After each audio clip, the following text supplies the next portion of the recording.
Come on, Scott, you're late almost for 15 minutes. Have you finished I've doing your beard? pressed the Ricardo? button, I think. Is your beard now on or what? Look, I'm allowed to be late. I'm old. Yeah. I'm old. I'm allowed to be late. It's understandable when you're old and you're late only 8 minutes, but this time your beard didn't glue. So What's your excuse on a Friday? I've never been late. Yes, you have. Not a single time I've been late. I bet you. Yes, you have. Not a single time I've been late. In 1947, you were late. Yeah. There is that. What did you? I should have killed you then, but oh well. Yeah, it was World War II. Yeah. So, have you finished your beard? Can we go live now? I've just got to put a bit more glue on. That glue you gave me the other week, that's near enough gone. I need to order some more of that Latvian stuff. It's natural. I'll come make some more in a minute. How do I get rid of this picture again? Oh, are we even live yet? Are we live? It says live on my screen. Oh, sugar. Oh. Hello, people. I know everybody watching's gone, no, not them three ugly gits. Put that picture back up again. Thank you, Osman. I've removed that. Sorry. Scott's being a bit useless. So. What did you remove? You left the Spout Spiders banner with the mystery boxes. Oh. This is why I've got you. Who never misses nothing. And Osmeister never misses nothing. But anyway, welcome to the Tuesday evening live. This evening we have Jeremy from Jeremy's World joining us. We're going to have a catch up with Jeremy, see where he's at. More importantly, see how he's getting on at university. Well, me and Chris are very, very proud of your accomplishments so far. So if the moderators could also put in the chat Jeremy's YouTube channel, that would be absolutely fantastic. If you're not subscribed to Jeremy, get subscribed. He is. I was just getting a build up, and then I see Simon right MILF Hunter in the house. Straight away, isn't it? It's not even 5 minutes into the stream. Not even 5 minutes into the stream. I just can't escape it, can I? You know, because every time there's like an old woman that's single, Jeremy is attracted to them like a moth to a flame. Oh my god! And my God, do we rip him for it? Let's just say a few quick hellos. Hey Simon, hi Charlotte, hi Rebecca, hey Kev, hey Chris, hey Osmeister, hey Donna, hey Simon, hey Gould.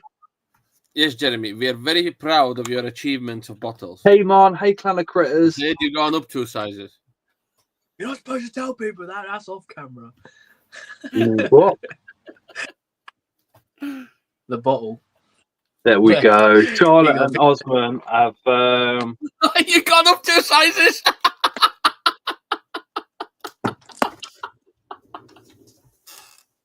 I've gone down.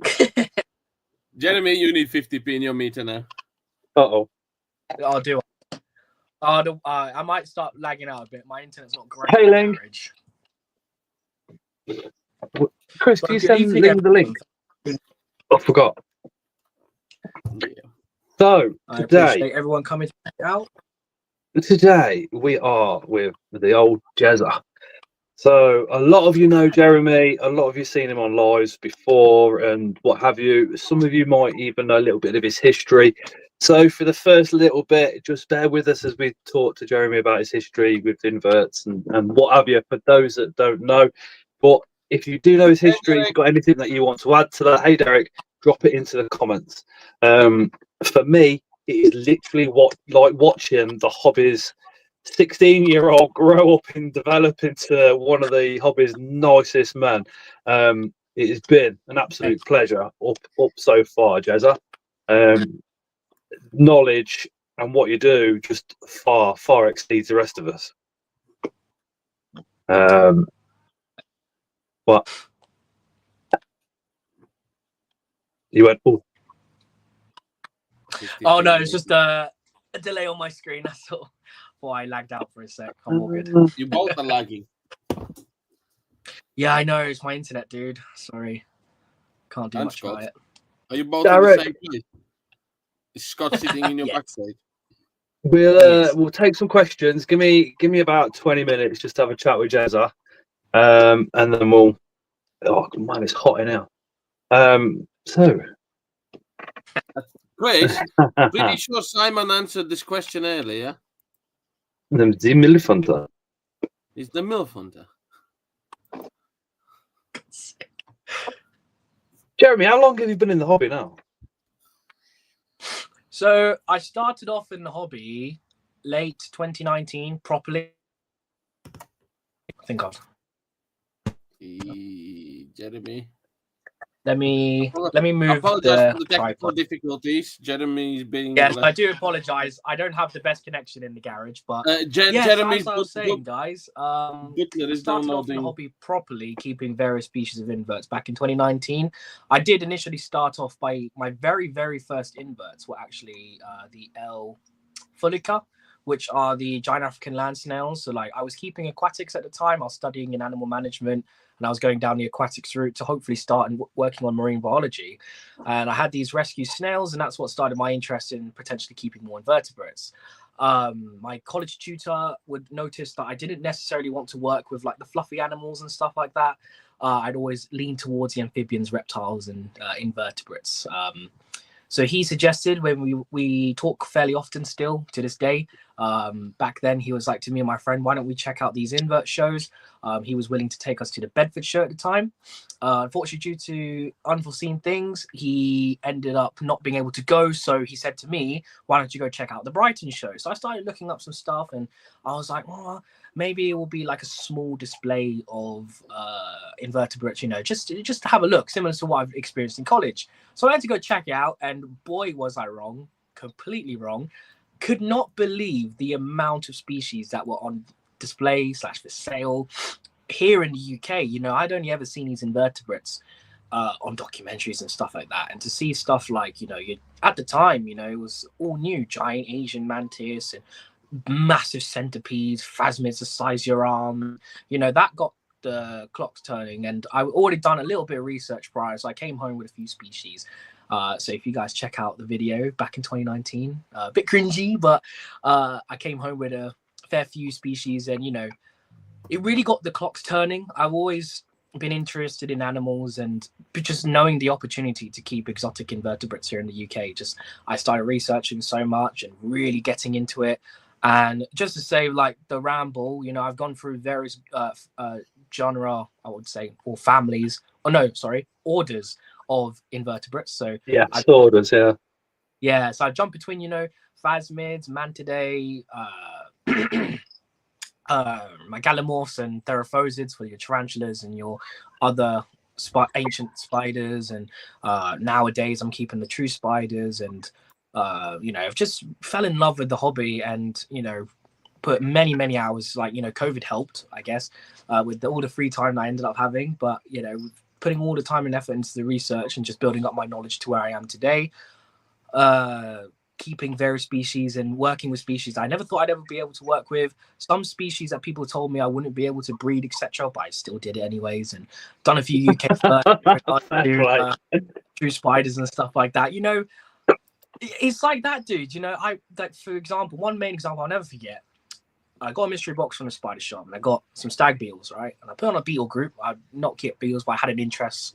And I was like, guys, I got this species of beetle. Never kept them before. What's your guys' advice on breeding? And all I got on the comments were, oh, that male's going to kill the female. You're not going to be able to do it. So I was like, nah, that's not going to work.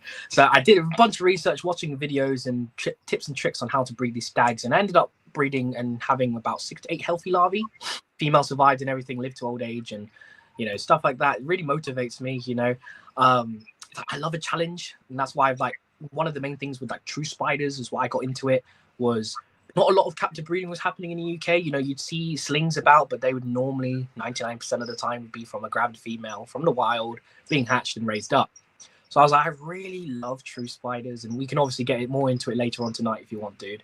But I wanted to try breeding them, and I have to say I've got a fair few projects in the pocket. I'm happy to say that there are a couple that I believe the first time in the UK documented, at least on my part, social media wise.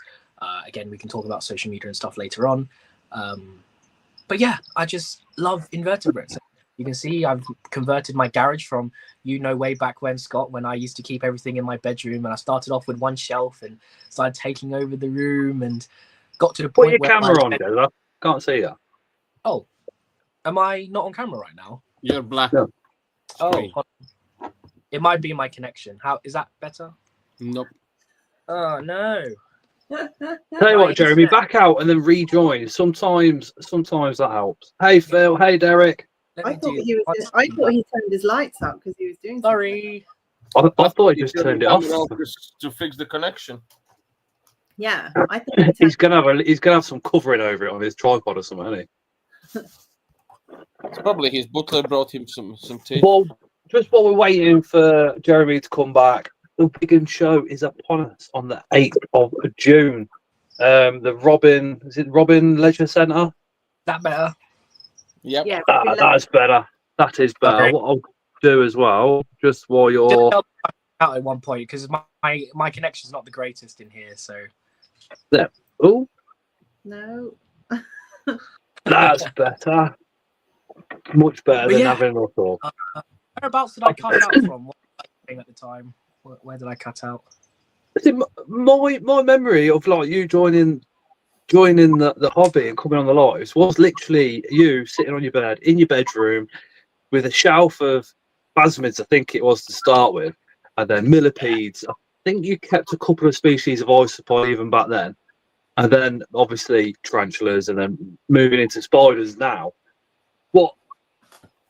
One of the things that I just absolutely adore about you and others that do the same is the enthusiasm and the excitement that you get out of every single species. There is no species where you go, oh yeah, I've seen a million of those. It's just like your energy for every single species on the planet.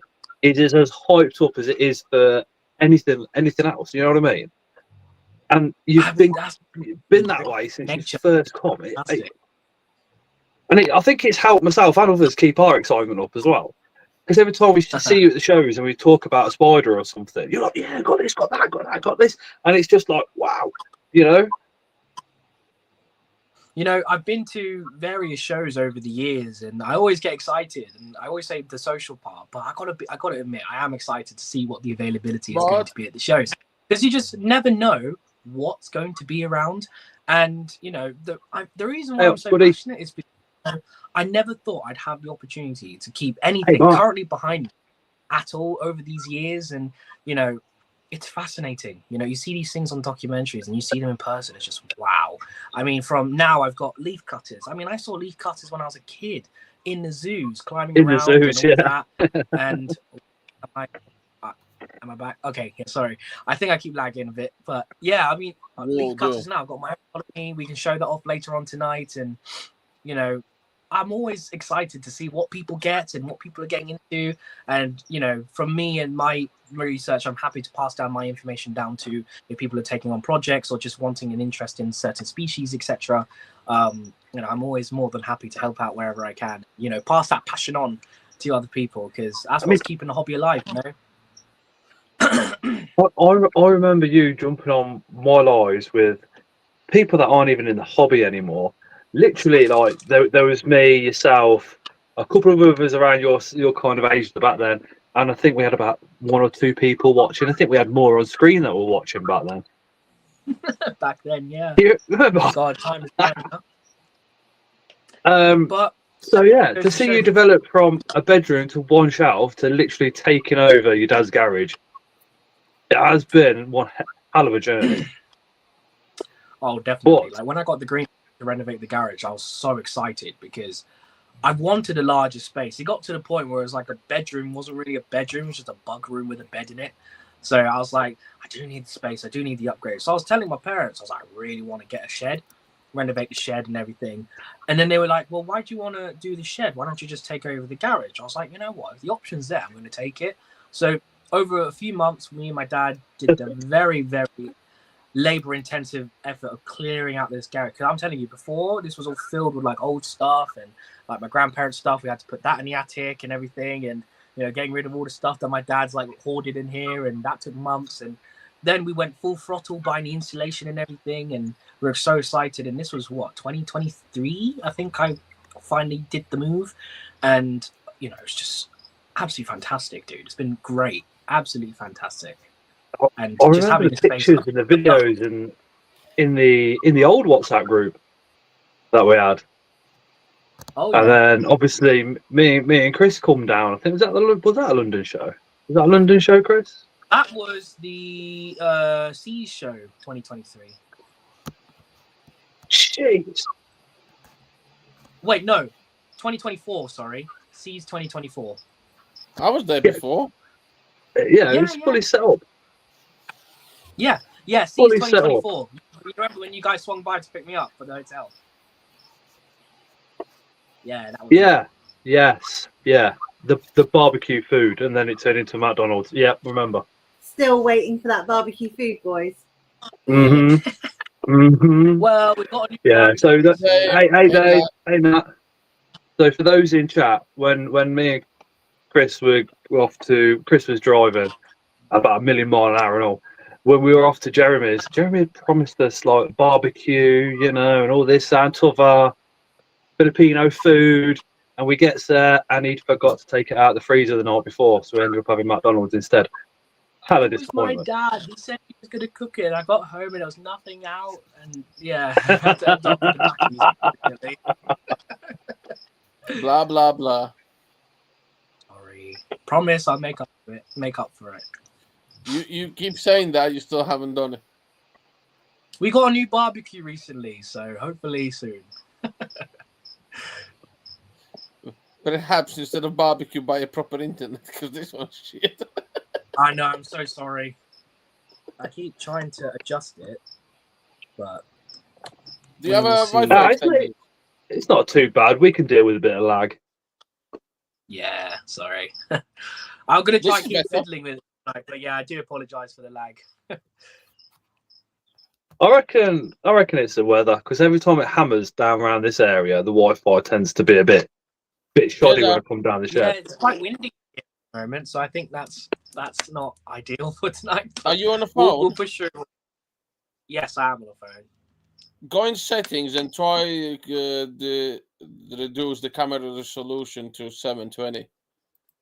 It's gonna be Good lower, idea. Give that. but it's still gonna be decent. Let me give. That is a do I good show the idea. cameras? Chris says barbecue around Jerimies. Nothing wrong with Mackie, says Hot Spuddy. I don't know. 720, yeah. 720, yeah. It may be a bit less quality, but it may not lag as much.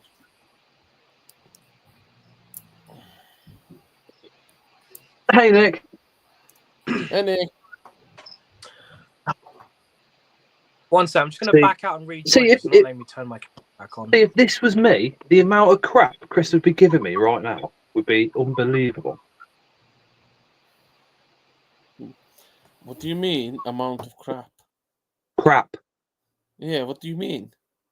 I said, if that was me messing around with my internet settings, you old, you this, you that, that's what I'd get. I would just kick you out. Derek, we'll do questions in a minute or two. We're just having a little chat with Jeremy. But as always, if your questions for Jeremy do get missed, just put them back into chat, copy them once you've written them, and Chris will pick them up if I don't. That's much better. Chris is like the tech god. Okay, Well, they have good. saved a couple questions. Yeah, whenever you want to get into questions, if you want to talk about them, I'm happy to do whatever. Hi, Jeremy. When the true spiders you pairing after the molt, just as the tarantulas, are you waiting for some time? If so, how long? It does vary from species to species, but genuinely, when it comes to female, I do want to wait until I see her putting down webbing. Now, obviously, this can vary. So, for example, the huntsman's wandering spiders, they'll lay a scented webbing to basically put out pheromones saying that I'm ready for breeding for the males. So they'll follow that trail. Wolf spiders will do the same. You'll also have species like your velvets and jumpers, which won't necessarily lay a lot of webbing down. But again, I would wait like a month after a good feed. And then it's pretty much the same with the males. When the males mature, if I do have a male molt out in captivity, I would wait for him to show signs of making a sperm web. Again, this varies from species to species and family to family. If I have a male from a wild caught specimen and I have an adult female specimen I know is an adult, I would wait for the female to lay that scented webbing. Then I'll just pop the male in straight away, regardless of whether he's made a web with me or not, just because you don't really know. It's kind of like a ticking time bomb when it comes to wild caught, because you just don't know how long you'll have these specimens for. And more than likely, they have been, you can tell if a spider is freshly molted, if it's collected wild caught, you can tell by coloration, the brightness, etc. But if you know that that male is quite darkened, I would go ahead and just stick that male in and just see the reaction. If he doesn't start drumming within the first couple minutes, I would take him out. And that goes again for males that mature in captivity. So I've had a couple generations of the Hogna Maderiana. So what I would do when the female matures, I would let her make the scented webbing. She'll go around and you'll see more webbing with wolf spiders, scented trails. And then I'll pop the male in at another side of the enclosure. And if he doesn't start tapping straight away, I'll pretty much take him out, because I know that either he's not receptive or the female's not receptive.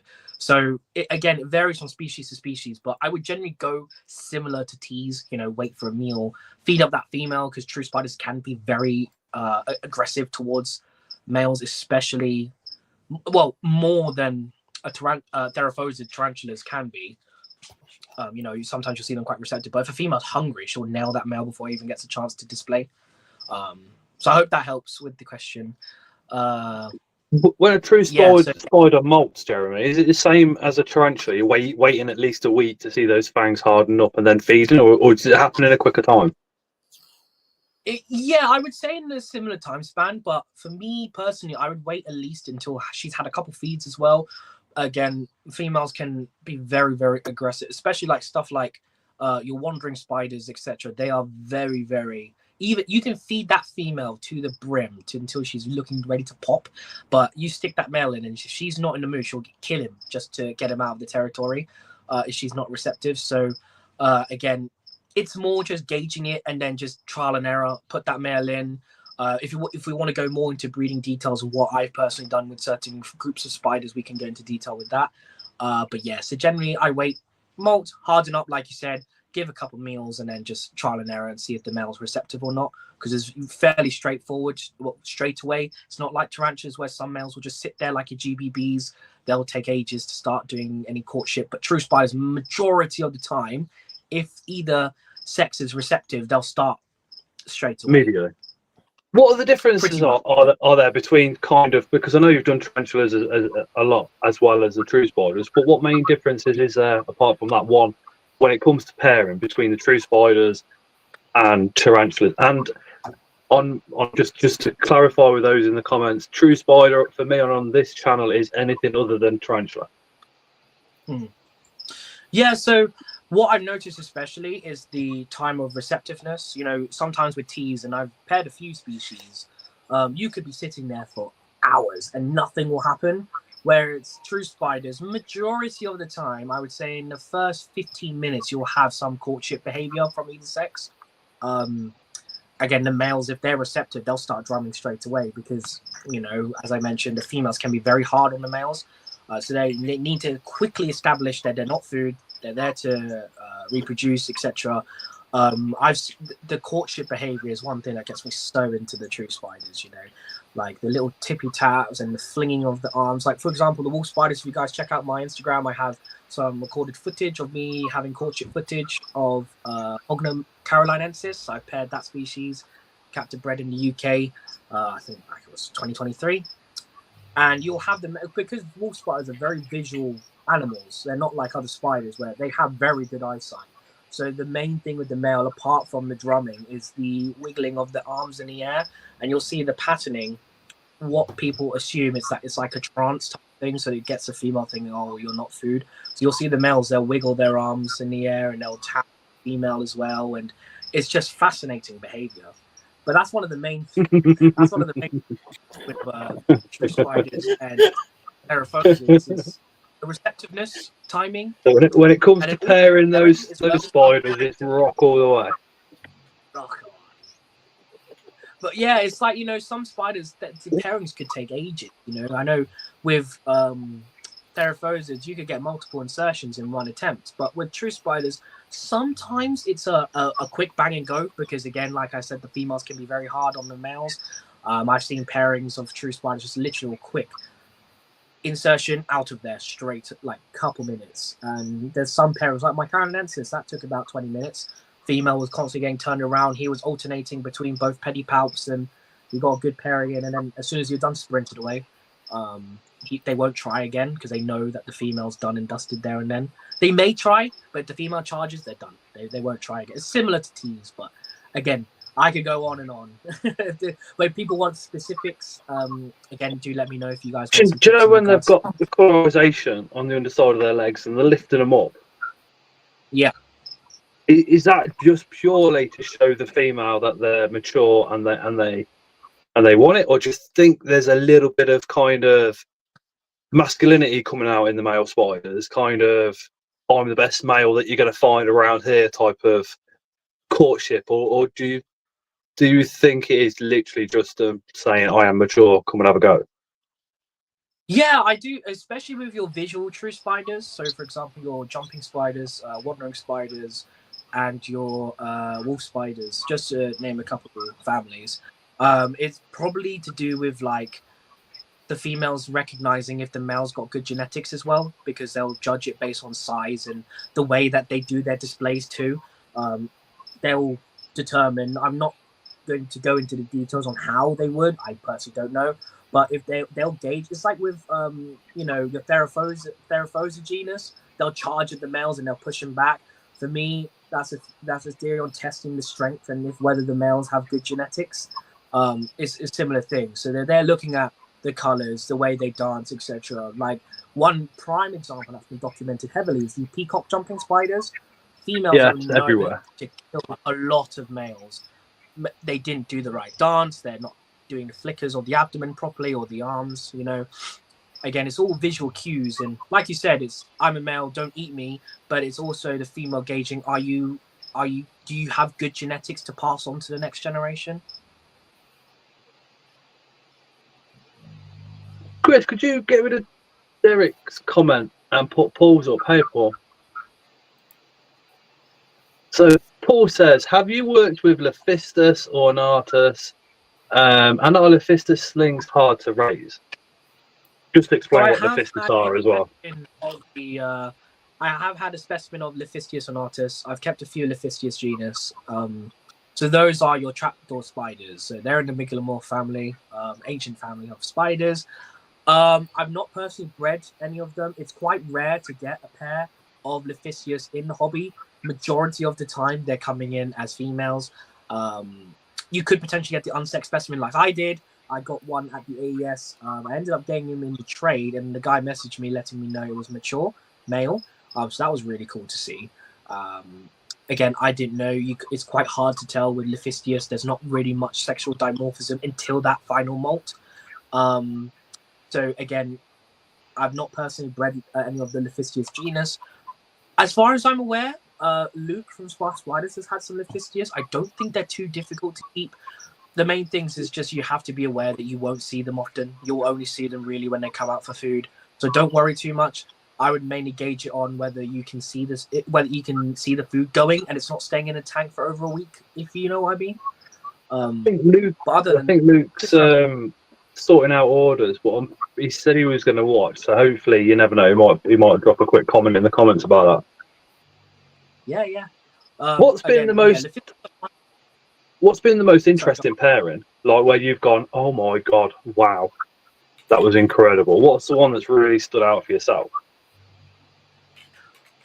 Cool, that's a good one. I want to say two, if that's okay. Yeah, of course. And it's both huntsman species. The first one is going to be the Thelcopsis species Gold Black. That is one of my go-to species. If I ever see them again, which I hopefully will. It's been a couple of years. I do want to go ahead and try pair them again. I was very fortunate enough to get supplied a wild caught pair, and I stayed up very late on a work night to make sure that the pairing went well. And it's on my Instagram again. I like to use my Instagram to document my pairings when I do. I believe for me, it's the first time it's been documented seeing a pairing of this genus on the internet. You'll see specimens being shown off, but I don't think there's any pairings out there. And collating with notes from my friend who's looked up papers on the genus as well, there's not really been any photographic evidence of pairing in captivity. So that was really exciting at the time. Unfortunately, I didn't go through. The female did die after the pairing, but to be able to get those documented photos of the pairing, I was more than satisfied because, again, it's a hobby first. And then the second one I was really happy about was the Heteropoda lamula. So the common names in the hobby are like lightning huntsman or the purple huntsman. One of the Stunningly most beautiful visually huntsman. exciting species. Amazing. You've had one of my babies, dude, haven't you? Yeah, they're just Absolutely. beautiful spider. I've had a subadult before now as well. They're fantastic. Very beautiful. You know, this pairing was really special to me because this was before the influx of wild caught specimens. So the story is I got a female from a lady. She was very hesitant on selling her. But for me, I said to her, I'll be outright. The purpose of me buying her is one, to have the species, and two, the plans to breed her in the future. And I was very lucky enough. A good friend of mine had a pair for sale, captive raised pair.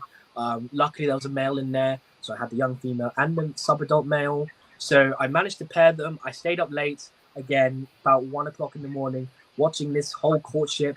The male was drumming so loud, I genuinely couldn't believe it. You would not think that tap as loud as a tarantula when it comes to tapping on the glass. So loud. I wish I recorded more audio, but again, I had the lights on because I didn't want to disturb them. I managed to get some videos. Again, this is all documented on my Instagram, so if you guys want to check that out, that's Jeremy's Wild World _ all lowercases on Instagram. A fantastic pairing. Funny thing is, male bolted out of there and then he dived behind my bed, so I couldn't go to sleep.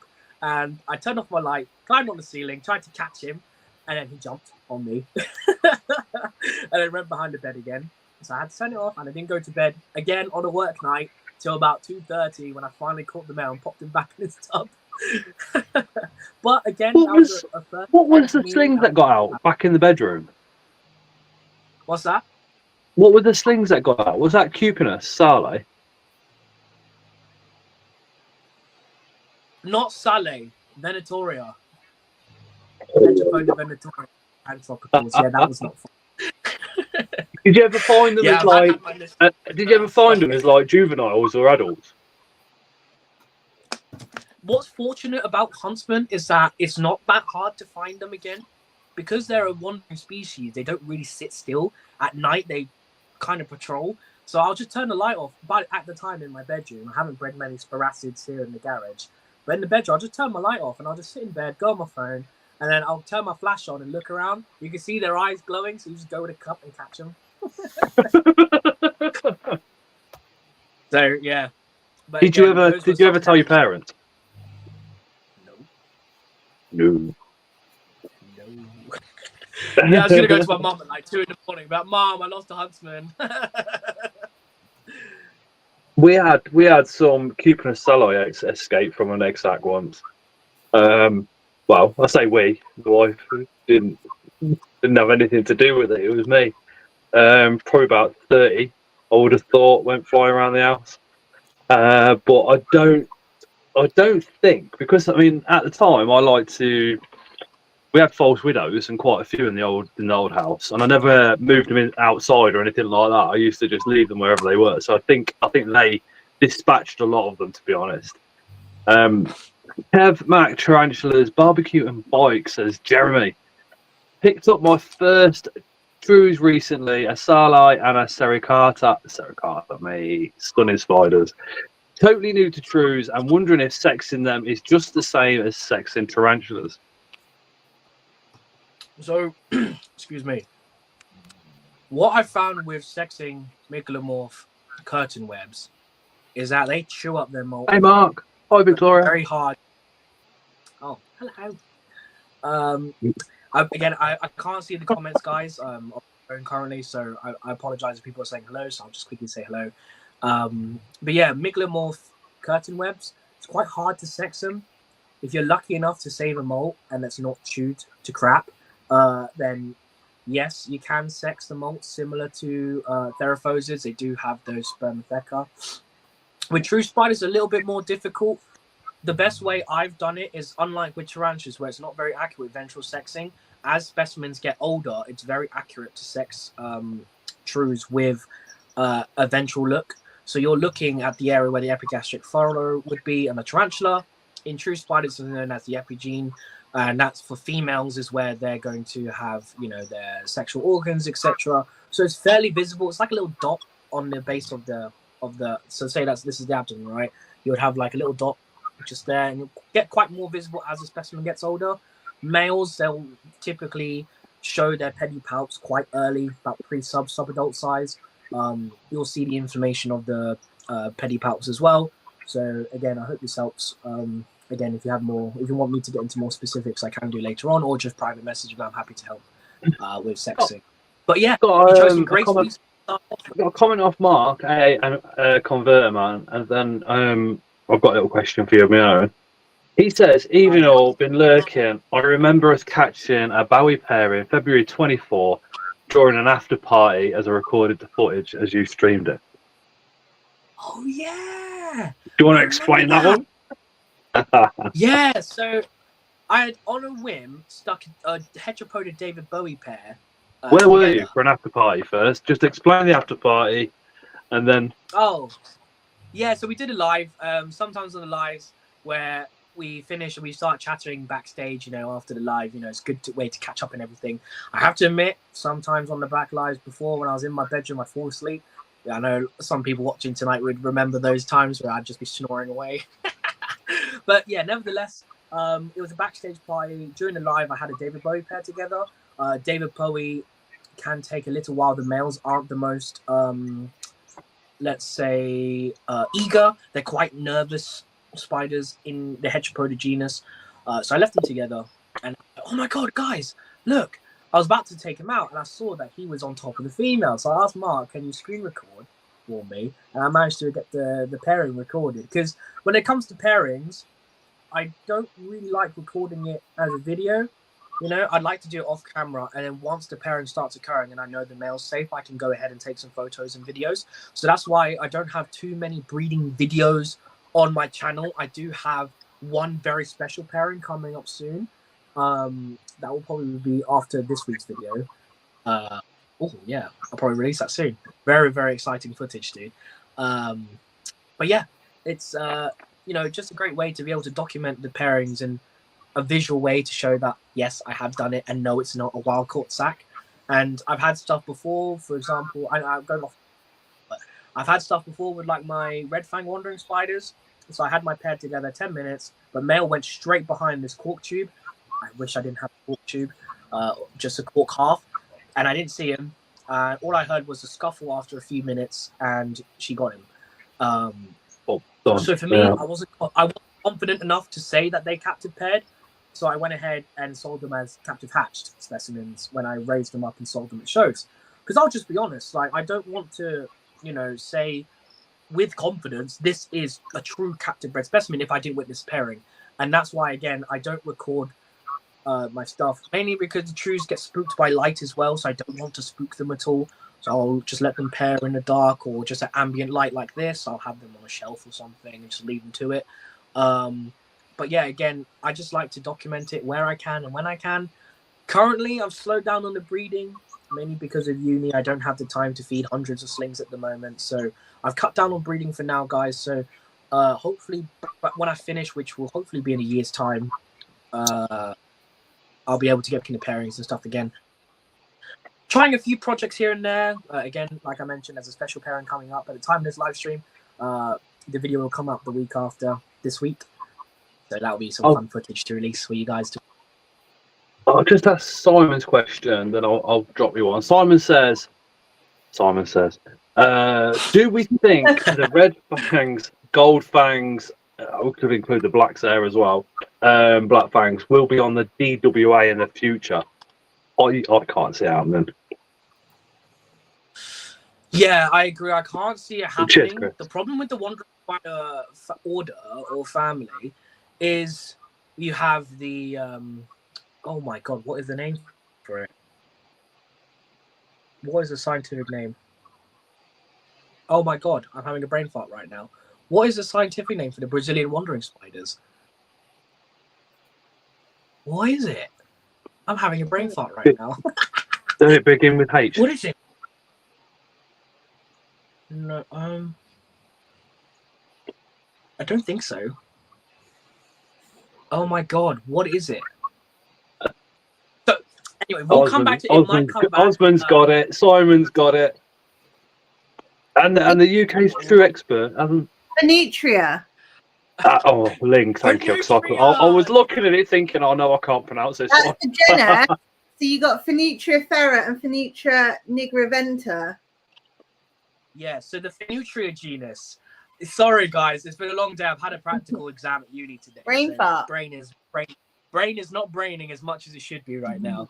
But yes, so the Phoenitria genus is very, unfortunately, because of the potency of the Phoenitria genus, the whole family of wandering spiders has been lumped with that venom.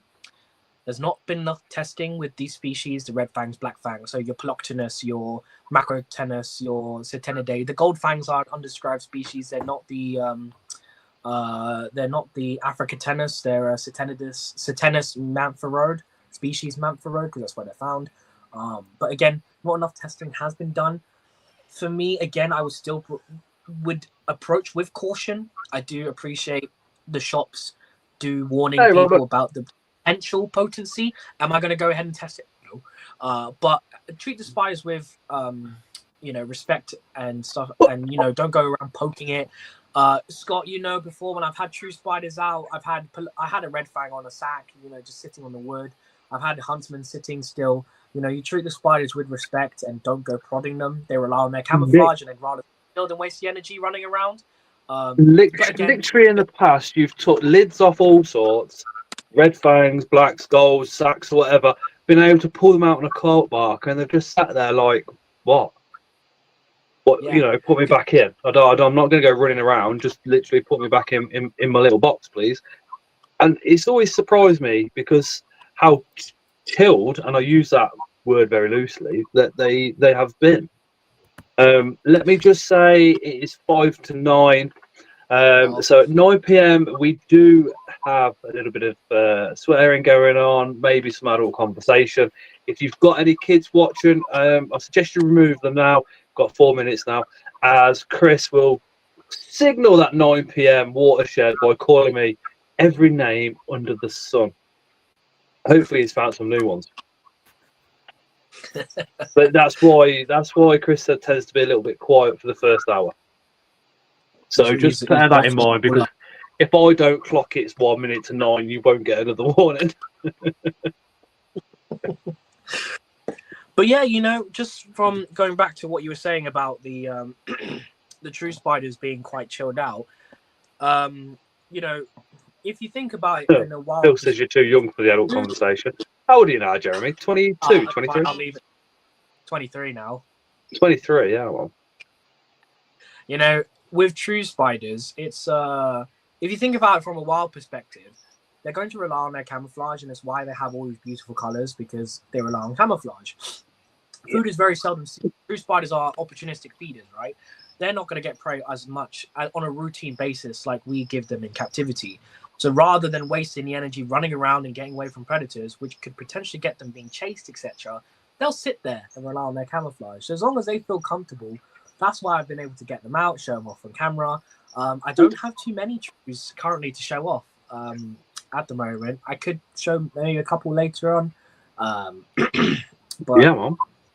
Yeah. It's their camouflage is, for me, incredible, because you get them, maybe you buy them at a show and they're on maybe they're on wet tissue and they're delivered, or however it is. But then you think, wow, the colours and all this, that and t'other. You set them up with some leaf litter and a cork bark, put them in, and they're gone. And then, yes, nameless, hey Claire, and then you look around and eventually you find them. But yeah, it's really... If they could be that difficult to find them in a tiny space, imagine how many undescribed species haven't even been found in the wild yet. And we must be looking at like hundreds of thousands. Oh, there's probably, yeah. like you said, tens of thousands of species that are undiscovered simply because of the camouflage that they rely on. I mean, just look at some of the stuff like Heteropoda boa, the lichen huntsman. You put that against a tree, you're not going to see it unless you got very, very keen. You've got David Bowie, that's bright orange, but the lichen huntsman. Yeah, and then you've got so many cool ones. You've got the crab spiders and bolus spiders that mimic bird poo, and they'll sit next to a pile of bird poo and wait for an unsuspecting fly to come by and grab that. You've got your netcaster spiders that camouflage as dead leaves. They'll hang off of bushes and with their net to grab prey that are on the ground. You've got jumping spiders that blend in with the grasses and lunge at enemies. Lunging at potential prey. You've got, again, other crab spiders that blend in with the flowers and sit and wait for bees, and it's just incredible. That's what really drove me to start working with the Shrews, is the sheer variety of characteristics. That adaptability that they've gone through. Yeah, it's incredible. And for such a recently evolved order as well, the Arachnidae, it's absolutely fascinating. I can see it's 1 minute too. I'm kind of, do I start this or do I get halfway through this and then Chris comes out of house? Or he's got the deep breath in it. He's like, yes. He releases all that anger and hatred for me. Nobody fucking wants to listen to your fucking shit. Shut your fucking ugly fucking gob. Fucking fake, be a fucking twat, man. You fucking cunt. Fuck off. And Jeremy, I'm gonna shove the bottle up your fucking ass if you carry on. Fix your fucking internet. What did I do? So that should tell you that on Tuesday, 9 PM is our watershed. So we now do swear. We could possibly have adult conversation as well as. So hopefully you put that 5-minute warning and remove any under 18s that are watching from the comments. So Chris highlighted was also funny when we arrived at the hotel for BTS in 2024 and found Jeremy and Matt under his car chasing escapees. Yeah, that was. Oh, 1 second.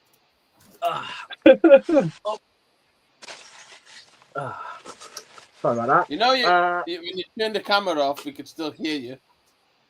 Yeah, that's fine. I'll just go ahead and continue. Yeah, that was a fun time. So, long story short, that breeding that I did for that lady, I wanted to give the mum back as a taxidermy, and I wanted to give a baby from the breeding. So I had the taxidermy and baby, and I went ahead and brought that along to the BTS. What did I decide to do? Show Matt in the car park instead of waiting to show him in the room. And the huntsman did a runner. And yeah, that was a fun time. Going under the car and poking it out with a stick. Hey, mister. We did get it back. Apologies, guys. You may need camera on, I don't know, but the question I wanted to ask is, especially with having Ling on screen now as well as, is what's the main, or is there any exterior differences between Shrews and tarantulas, or what the main ones are? But my main question is going to be like, is there any internal differences between true spiders and tarantulas? Like, are their organs set up differently? Are they literally the same interior but moving about? I do apologize, Scott. I'm going to have my camera off for a little bit. I've all of a sudden just had a bit of a nosebleed. Don't know where that came from, but so yeah, the camera will be off just to sort it out. But yeah, like physiological differences. The main thing with true spiders and tarantulas is one of the key identifiers is the direction of the fangs.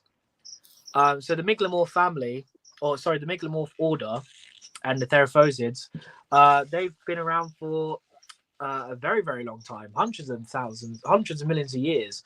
They're pretty much unchanged, and the main characteristic for that is the downwards facing fangs. That's stayed around till now. I mean, you see the Theraphosids, tarantulas, and curtain web, stuff like that. They all have downward-facing fangs. You'll also see that they're more heavily built than your true spiders. Other megalomorphs, such as or megalomorphs, that would include like your trapdoors. They're armor-plated. They're much more stockier, bulkier as well. Your true spiders, majority of them are quite slim, fast build. As far as the internal wise, I can't answer that for you. I haven't looked too deep into it, but that would be something that's quite an interesting read. I assume that the mechanics are different because of just the sheer speed difference with some of the true spiders in regards to tarantulas. A lot quicker with the true spiders. So I would assume that they're able to process oxygen to their cells and be able to sprint quicker, as the results helped with their speed, and they built that lightweightedness to get away from predators quicker. Whereas tarantulas, obviously, they rely on their urticating hairs, their size that will scare off predators, the venom potency, etc. That would be something that would deter predators as well. I remember getting a subadult Sally, female, and eventually she webbed up and everything else. And I took the lid off the enclosure, and she was nowhere to be seen. And I dropped a red runner into the middle of the web, and as it touched, she just appeared, like on it, like she was there all the time. Oh yes. And it was then I thought I have to be a little bit more careful with these. These are are they fast? They are no joke, are they? No joke. The speed, I mean, it was almost frightening how fast they actually are. They are so quick. That Sally was literally nowhere to be seen, nowhere at all. And as that red runner touched the web, she was on it, and she was like this with it in a gob, like she'd been there 10 minutes. Literally, just so quick. One of the things as well with speed like that, it's the opportunistic, right? We see them quite heavily webbing in captivity, but their webbing is still heavy in the wild. But you will notice that it's not as spread out; it's over a small area, because you would also see that with like wild species, like your heavy webbing stuff like Chelobrachus, etc. Because webbing is just an indicator for predators that there's a potential prey item here. So they would limit. They'll still have the external webbing, but it won't be as heavy and broad as it is in captivity. And that's one of my theories for it. So they wouldn't alert predators that, free meal down this burrow. Again, they're fast because they rarely come across food. You'll see that in the wild, right? Like how vast the area is. If that prey touches that web, that spider's not going to mess around and wait for and potentially have a meal that they won't see again for maybe a week or two. So they'll go out and grab it as fast as they can and shoot back into that burrow. And I do love that about the Linnatheli genus and the curtain webs. So I do apologize, I forgot your name. So you made a very, very good choice for choosing the curtain webs as one of your first trues. I think with the speed of the spiders and the processing power that involves, I mean, for instance, if we could move as fast as a true spider, I would trip over doors, everything. I'd run into a wall. You wouldn't open the door. We just haven't got that processing power. So to see such a small creature being able to move at that speed and navigate, for me, that is absolutely mind-blowing. There's so much information they've got to process in a split second. You see it in the slow-mo as well. It's like they'll like huntsmen, for example, they'll be sitting still and something brushes one of those really sensitive leg hairs that they have, and they're going to all of a sudden go, food, and then they realize it's like, for example, like a stick or a finger, they run away, and it's like, let me just get away from that potential predator, etc. But yeah, the ability to react in that time frame, incredible. Seconds, microseconds. I mean, it's like without having a brain our size, it's like, how do they do it? How can something so small with such tiny kind of brain power, if you like, navigate at such high speed? It's all instinct, isn't it? It's just, oh, is that food? Touch, yeah, and it's You that. think they built the web and they memorized literally, every millimeter of that web in, or? And again, if they are, that's going to take a hell of a lot of brain power. Yeah, it's all spiders have very sensitive setae on their body, right? And when it comes to stuff like they rest their feet, and as soon as they feel the slightest vibration, if they recognize that that's not wind or that's not something just like inorganic, for example, like a leaf falling on it, they're going to investigate straight away, because again, in the wild, it's a fight for survival. If they don't eat that one time, they may not eat again for a month, so they're going to quickly investigate. And like you said, it does take a lot of it. For us, it would take a lot of brain power, but for them, it's probably like second nature, isn't it? It's just the instinctual thing that they run towards it. If it's not food, quickly dart back and hide. Nameless says, what are we currently... Nameless is over in America. We're currently playing for Emperor Scorpions. I think the last time babies were available, they were probably about an inch long, and I think they were 50 quid at a show. Yeah. But they're very, very... scorpions of emperors are very, very rare in the UK at the moment. We have got Tim Baxter, who's working with the species. I'm not quite sure if Lee is as well, but yeah. And then Osmond says in Europe, 45 to 50 euros. Yeah, the emperors is one of the main motivation, like seeing what's happened with like species such as the emperors and why they're so uncommon nowadays is because of the influx of wild caught specimens, right? And because of that, their populations diminished in the wild, and now it's gotten to a point where the Pandanus imperata are listed on the CITES list. Fortunately enough, species such as the Chileans, like your Euphallus, your Grammostolas, and your Homeoma, luckily for us, they weren't listed on the CITES list. But it was significant enough that the governments realized that their populations are diminishing. It's unregulated, and they decided, no, let's just stop the export. Now it's very seldom seen. People are wanting the species, but it's not there because people didn't breed them back then because of the ease, cost. These things used to cost like £20 for an adult specimen, and now you're seeing adults being £150 a pair. So that's one of the main drives to get captured red stuff. In regards to true spiders, because what if, say, one of the main exporters, Malaysia, what if Malaysia all of a sudden just said no more export? We lose about 30 tarantula species, probably.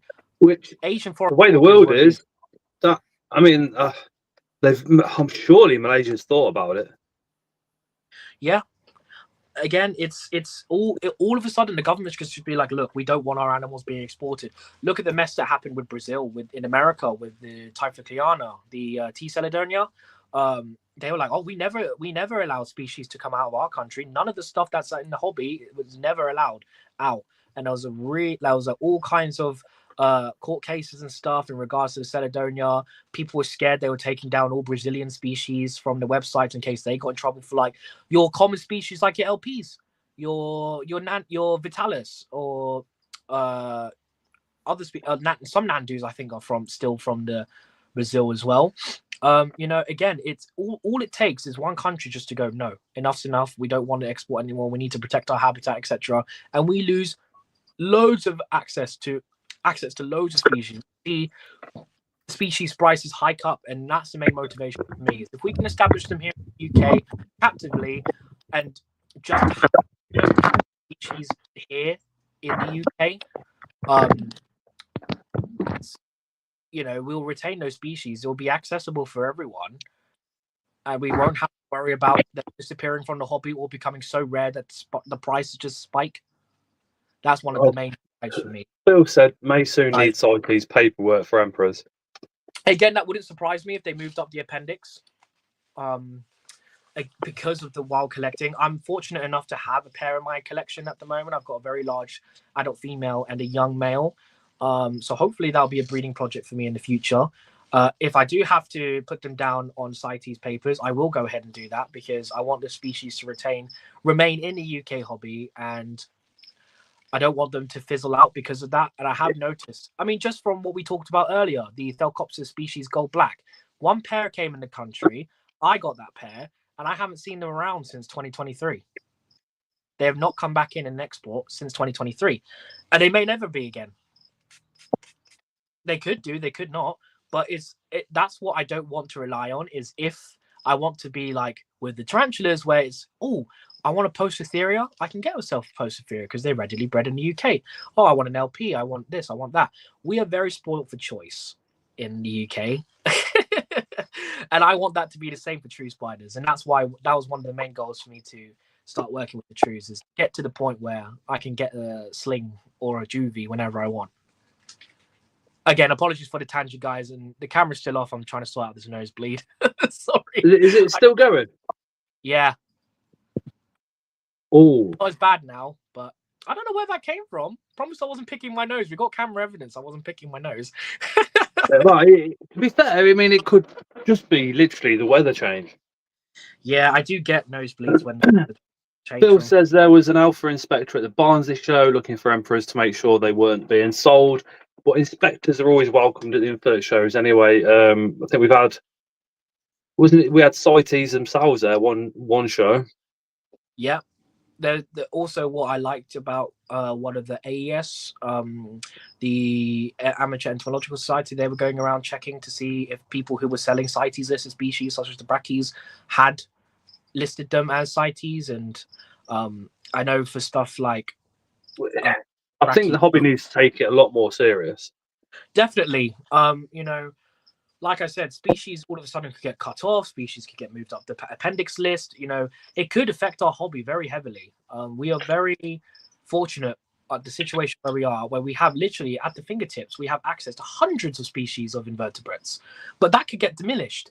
Look at America. They have to the point now where Sri Lankan species are forbidden to be sent between borders. So the 5 Sri Lankan species of Postotheria can't be shipped out unless it's air quotes free or a gift, or for breeding purposes.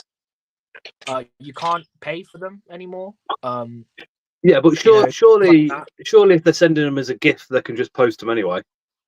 Yeah, but like it would be a gift, but you wouldn't pay for postage, so no money can be exchanged. It would have to be sent on your part, and American shipping is about $50 for next day delivery via air cargo, because you can't ship through the mail service. It's illegal.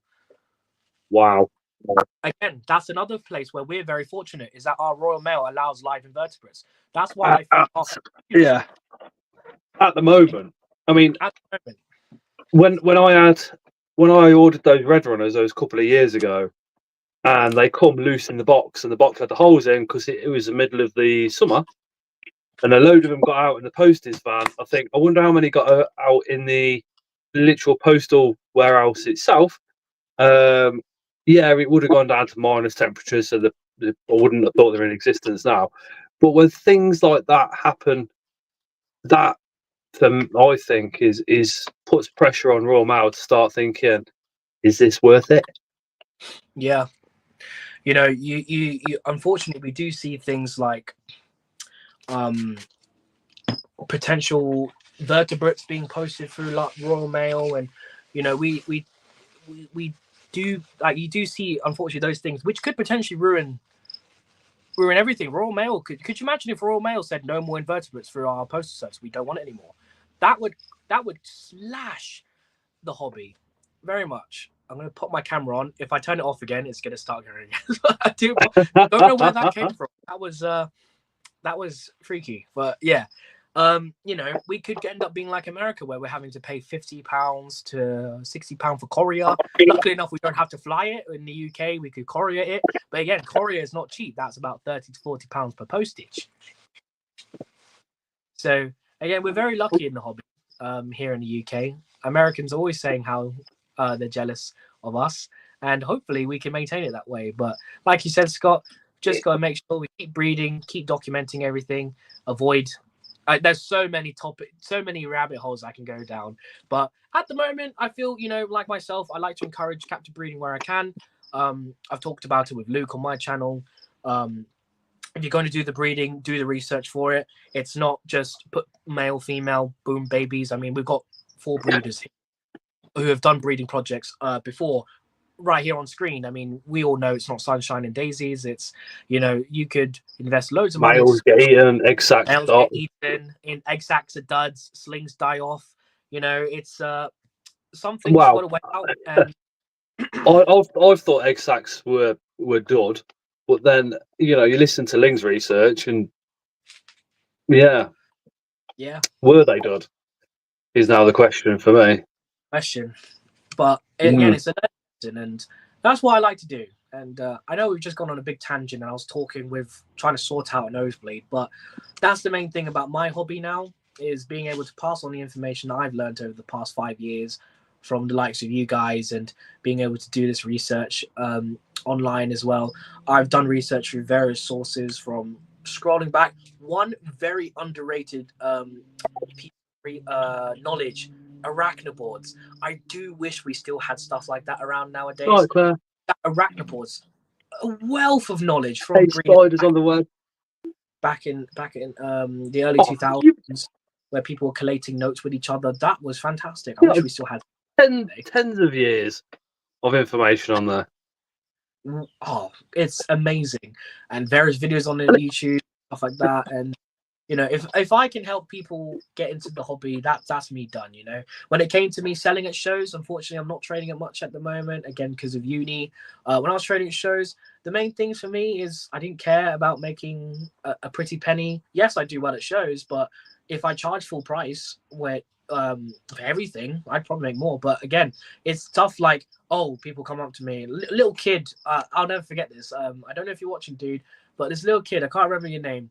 He came up to me and he was like, I've been really looking at this species. These were the yellow zebras, and they were like 30 quid for 10 at the time. And he was like, I really want to start like a communal and stuff like that. And I was like, dude, what do you want? So he picked out a species, and I was like, dude, just give me 15 quid for all of this. Just bear in mind, this is about 60, 70 quid's worth of stuff. There was glow light millipedes, these were roaches and stuff like that. But for me, it's like, I want people to enjoy this hobby. That kid went away so happy, so enthusiastic. It's so happy, he was off over the moon. And for me, I couldn't care less about the money. The money that I make at the shows from training goes back into the hobby. I want to help people enjoy the hobby, and it's the younger generations that are going to keep up the hobby in the future anyway. So if they can get a passion for it now, they can enjoy the animals I'm enjoying, I'm happy. And it was always the same when you were trading, because you'd come over, say hello to at your table, your dad was there, and then within 2 seconds you'd be pulling something out from under the table going, oh, look what I bought, a pair of whatever it was, you know what I mean? And you could see that the money that you were getting was just literally being poured straight back into your hobby. Oh yeah, I would go ahead and, if I sold some isopods, happy days. I can get some new species. If I sold some true spiders, I can get myself some new projects. I get food for the animal. None of the money I made from the shows ever went to myself. It all went back to the animals for maintenance, for new species to work with. And that's how I slowly built up my collection over the years, and I've been fortunate enough to work with a mountain of species. And, it's gone to the point where, Ants HQ, Caesar and the team are always asking if I'm happy to make videos for them now, because they really enjoy the YouTube style.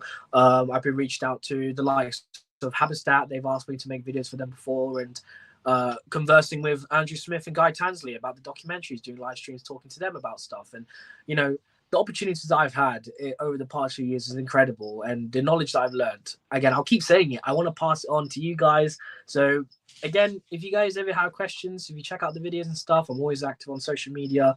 I'm sure the mods will flick it up on the chats and stuff throughout the night. But if you ever have questions, feel free to message me. I'm always happy to help when I have time nowadays, because of uni. So apologies if I don't get back to you straight away. But yeah, Amy says, sorry, just joined. Is Jeremy a student? If so, what you're studying? Could one of my moderators also put the link to the WhatsApp group into the comments, please? Because Jeremy's in there. Yes, I'm very active on WhatsApp. So yeah, as well as student. I am a Brandon student ODP apprentice. So essentially what that means is I am working in the operating department as a practitioner.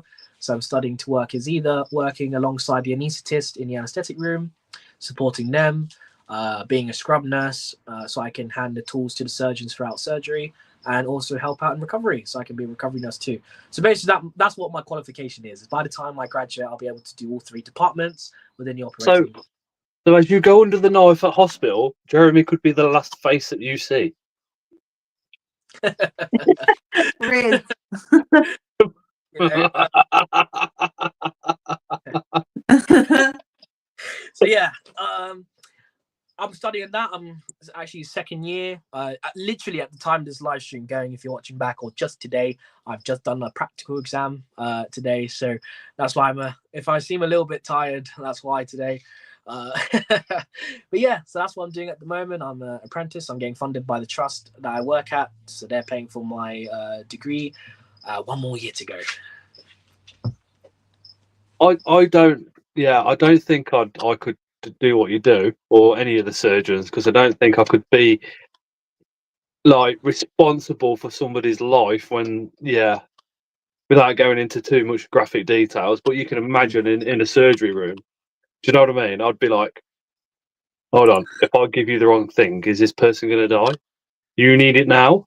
Oh shit. It's that thinking on the feet, dude. And it's the scenarios like that. Like, a long story short, during COVID, I needed a job, and my mum got me a job as a porter in the hospital where she works.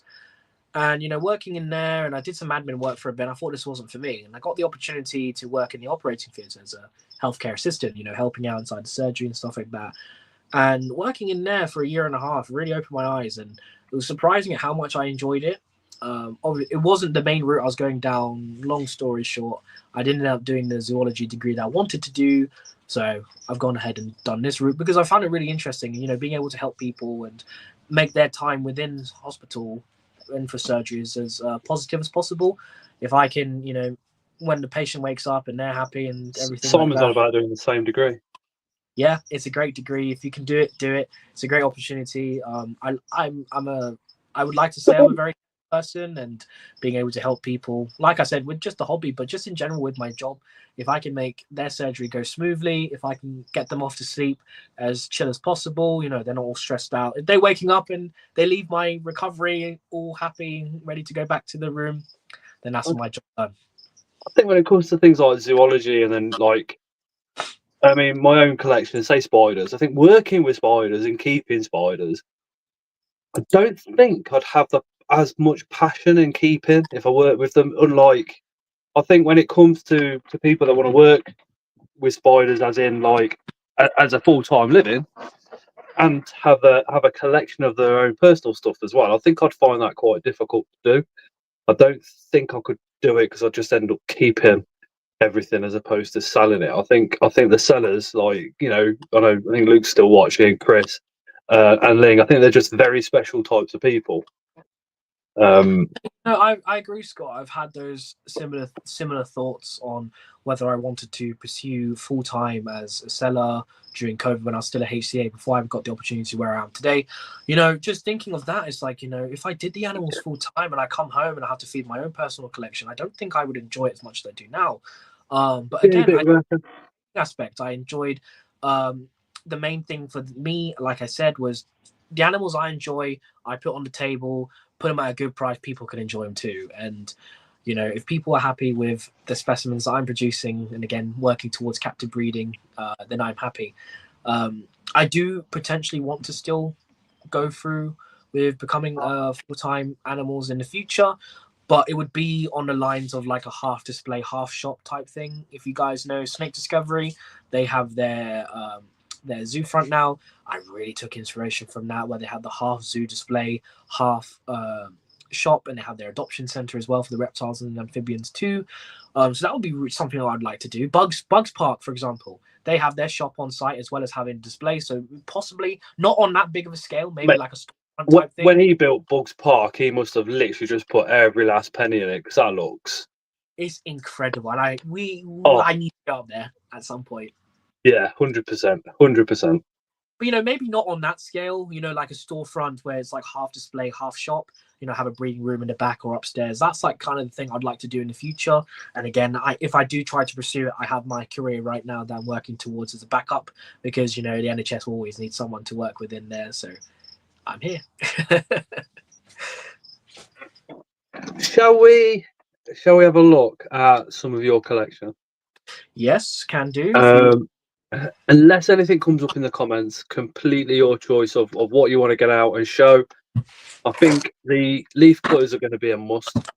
Yeah, that was actually the first one I was going to show. Right, so let's see. Let's move some stuff out of the way.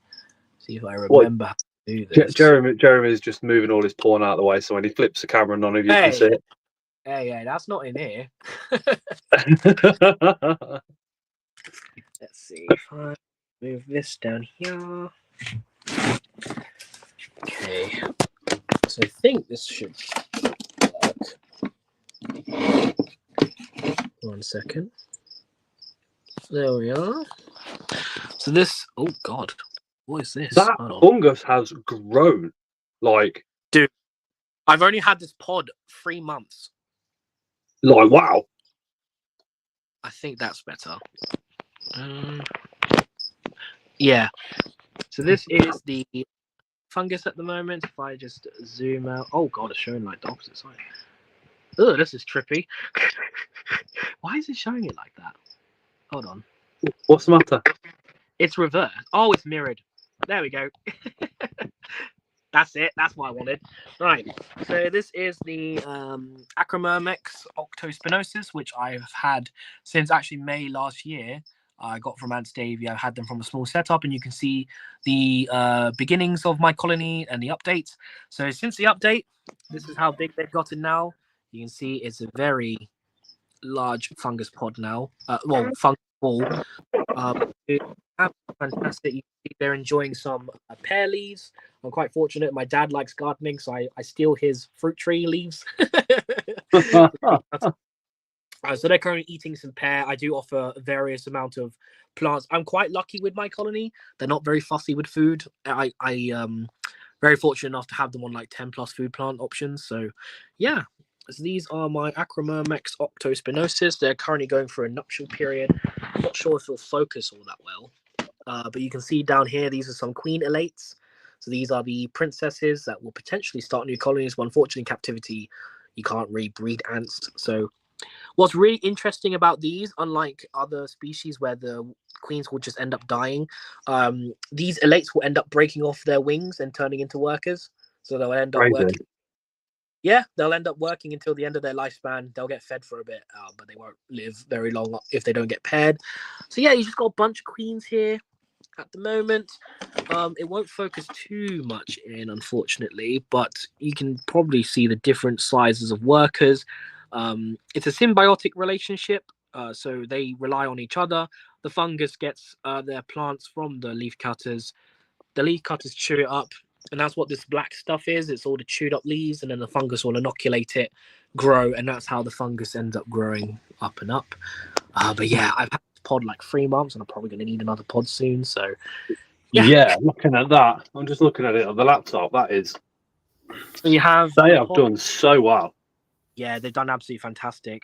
I monitor them. You can see in here, it's a Bluetooth monitor, so it gets the readings. It tells me the fluctuations in temperature and humidity on a 24-hour basis. So if I upload, like do a check, and then it will download all the data and tell me what's going on inside, what's the max, what's the lows, etc. 1 second, Jeremy. Not a problem. Just that if you don't start listening, you're not welcome at Bristol. Oh. Yeah, you're in trouble, sunshine. Me? No. Kirsty's little. Oh. Amy and Phil are talking about also renting a unit somewhere. Spartan, 4 of my customers are sold reptiles to, all have reptile shops now. And this is just the waste pod. Misfit says, will they eventually outgrow their setup, or will naturally reach a limit and reside within that limit?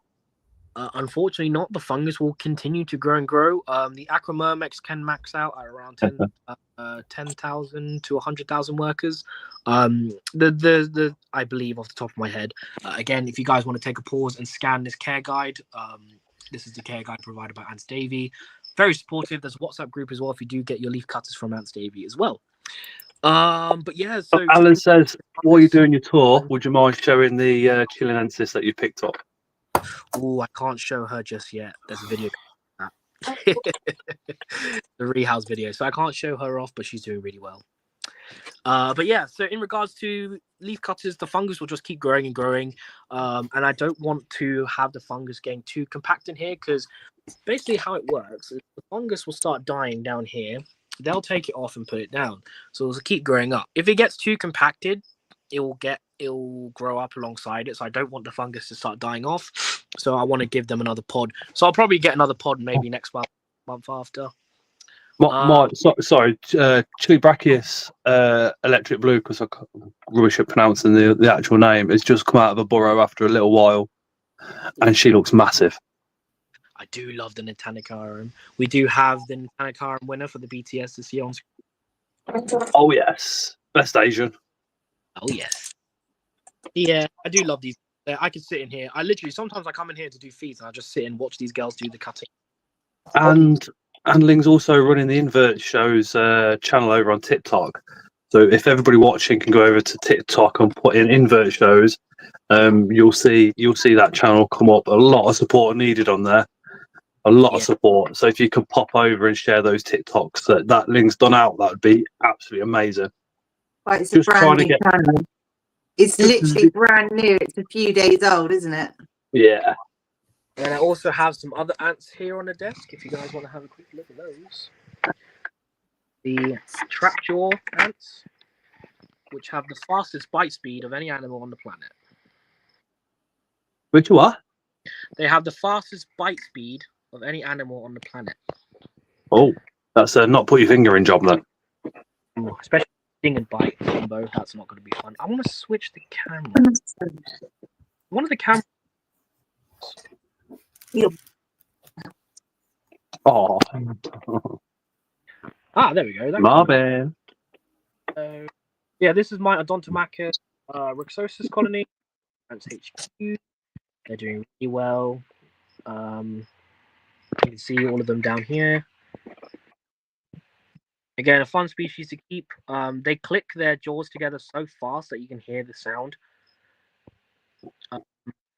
They can actually use their bite force to propel themselves away from potential danger as well.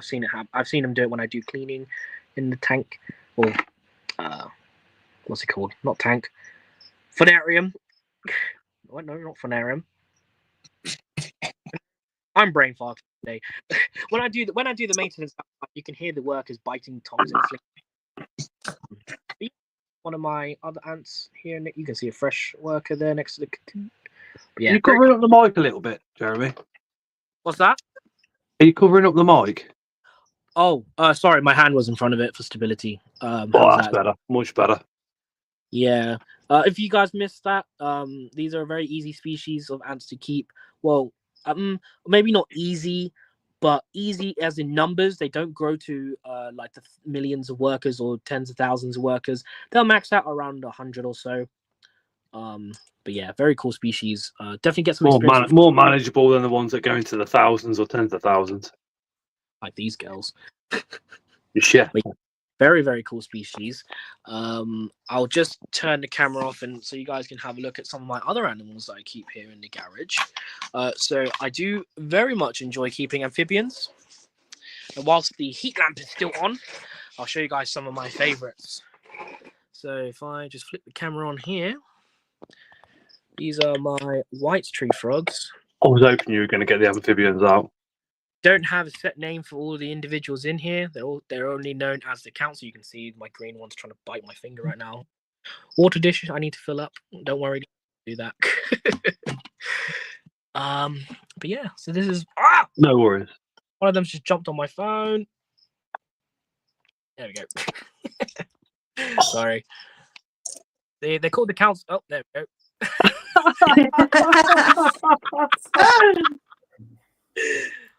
Oh yeah. Right, I'm gonna love you, but will be leaving you, Law. Okay, brother, you alright? Yeah, just fucking busy day. I'll see you all on Friday. Thank you all for having me. Love you both. Love you, Chris. As always, thank you very much. Love you too, Except dude. God, fucking you, cunt. Fuck off, you piece Yeah, of shit. I'll retract that statement. Fuck you all. Right. Bye-bye. Good night, everyone. Night, Chris. I'm See you just being Friday. wary of my fingers. My frogs are very prone to munching on my fingers. But I currently have 4 white tree frogs. This was the first one I got, which is a green snowflake. I have 2 blue snowflakes here. One's actually a gold flake. And then down here, my male melanistic, pure black. Yeah, they're currently in this Komodo enclosure. I do plan on upgrading them soon into a really big exoterra. But I just need to find an appropriate stand for it. And then I will show those off. But yeah, this is the council. They share one brain cell, and that brain cell's not there often. You can just say, oh, just trying to bite the camera again. Yeah, they're great fun. One of the easier arboreal frogs to keep because they are from Australia. They don't necessarily require too much humidity. He's going to bite the phone again, isn't he? Isn't she? Yeah. They have quite a waxy skin, and in Australia, you can find them huddled up in dry areas near water sources. But yeah, they're a very, very fun animal to keep. Highly recommend it. Just do they need UV or anything like that, just in case? Yes, I've got a. Oh God! Stop biting my phone. What is wrong with you? I have a one of the what are these called? Luminize UV system, so it automatically turns on and off during the day. That's spread out across the tank. I've also got a corner for the heat as well. They do require high heat, so I have a heat on a thermostat as well. Hey, froggies. What kind of temperature do we look at? So the basking area is staying at around 32, I believe. I have it set out the thermostat, and then throughout it's about 20, high 20s. That's why the water just dries up quickly. But yeah, I will fill that up after this live today. I didn't realize it was already low. So I'll close that. And one thing I've not actually shown too much on the channel, which I'm really excited to show you guys, is my display enclosure for my Anthea maculata. So this is my display enclosure I have for my Anthea maculata. The common name is the Egyptian predatory beetle. I currently have 6 individuals in here. There's a cricket. But I have a fair few individuals in here. I have some live plants, so that's a cactus, and I believe this is also a cactus and or succulent. Despite what people say with them being... Anybody successfully bred them in the UK yet? I have heard of breeding attempts. I don't know of any successful raising the larvae to adulthood. I know larvae have been produced, but the main thing with these guys is because they eat ant larvae, they need that, I think it's formic acid or some kind of acid found in the ant larvae. So unfortunately, they're not captive bred. They are predominantly, they are wild caught. They're not predominantly, they are wild caught. But I've had these specimens since I had one specimen earlier this year who's still alive. I'll be honest, I can't distinguish the difference between the lot now. But I did get a fair few at the Capital show, and they've been doing absolutely fantastic. They sit on top of my heated vivarium. We can get into details on here as well if you want, dude. But yeah, they sit around 28 degrees, thick level of substrate, so I can keep it humid. You can see, not fully dry. I do water it mainly for the plants, but they do benefit from an occasional humidity as well. But yeah, there's a couple back there as well. But they surprisingly climb a lot. They're not really on the ground too much. I mean, I see them climbing on here. I do see one always climbing this plant here. Yeah, very, very fun animal to keep. Of course, they're not out at the moment because I fed them yesterday. But yeah, very, very fun animal to keep. Highly recommend it if you guys can provide the heat and space. Very, very fun animal. Yeah, that's in one of the elusive Exoterra Habisphere. Oh, there we go. There's one coming up close. You don't see many of the bread bins anymore. No. I was lucky enough to get this from Marina. She was selling a couple bits and I grabbed this one. Yeah. They like to climb, surprisingly, for a terrestrial animal. They do like to climb. And then just over here, I have my breeding tank for my blue Daphne beetles, or Asbolus verrucosus. These are in a family of beetles known as ironclad beetles or Tenbrionidae. I've got a fair few individuals. They all hide throughout the day, but I can lift up the lid, show you guys. Again, they sit on top of a heated viv. It stays around 27 degrees inside. Question for you there, Link, about the BTS. Some individuals here. I've had some larvae that I'm growing up at the moment. Kev says Ling was just going to join the BTS, but I see the annual membership runs from the 1st of June to the 31st of May. Can I post-date the form to start from the 1st of June, or better to wait a few days? Well, everyone renews at BTS show, which is in May, because it runs from, the journal goes from May to May. So it's fine if you joined now, it would be fine to join now, and you'd get the first journal of this year, this BTS year. So you wouldn't be missing out on anything. Well worth the membership. Well worth the membership. And then If just you to show like you 20 guys, quid. It's like 20 or £25 for the whole year, and you get all of the journals, you get access to the online stuff. It's amazing. And then all the money that you pay to the BTS, it goes back into conservation, so it goes back into the actual hobby. 100% worth joining the BTS, and the information that you get from the journals is invaluable, especially from all the different people that write in them. I think there was an article in there from Hayward Wong regarding his P. Metallica that had 2 hearts. Mind blowing. And he literally spotted that from the patterning on the opistosoma. He spotted it from the patterning, and it made him curious. And when he opened it up, it had 2 hearts. That guy just blows your mind. It was an insane nice read. I mean, read it again. I read it 3 times, and each time I've missed a bit, and I'm like, wow, I didn't see that bit. You've got Tim's articles on scorpions, and the care, the husbandry, the types of scorpions they are. It's really nice. If you're not really interested in the taxonomy bit, it's really, really good on the other bits. You got Ling's article. They've been asking me to write an article, which was just like, oh my god, fucking brilliant. Jeremy, you need to write an article. Yes. They've been asking me to. It's just, again, time. I don't have it much at the moment. To be honest, Jeremy, if I was you, I'd wait till you got that degree, and then your free time will happen. Yeah, just wait for the time to come along, dude. Yeah. Not long. 1 year to go. 1 year to go. I don't know how well we'll see this one, but I want to show this girl off. This is a very, very cool species of spider, Calamorph, and a tarantula. Scott, I remember you doing a video on this species. So this is my gorgeous Calisoga, or the tarantula. I was very fortunate enough to pop by a reptile shop last week, and I saw this lovely very beautiful spider. So it has very much characteristics, as we were discussing earlier, in relation to tarantulas, but they are known as the false tarantula. They're not part of the Theraphosidae genus. They are part of the Nesimidae genus, which are the tube web spiders. So they are a mygalomorph, not a tarantula, but they look like a tarantula. Very confusing. Hence the false tarantula. They don't web up as much as you'd expect from a Nesimidae. They do bury a lot, so this was completely flat. Mine didn't web that much.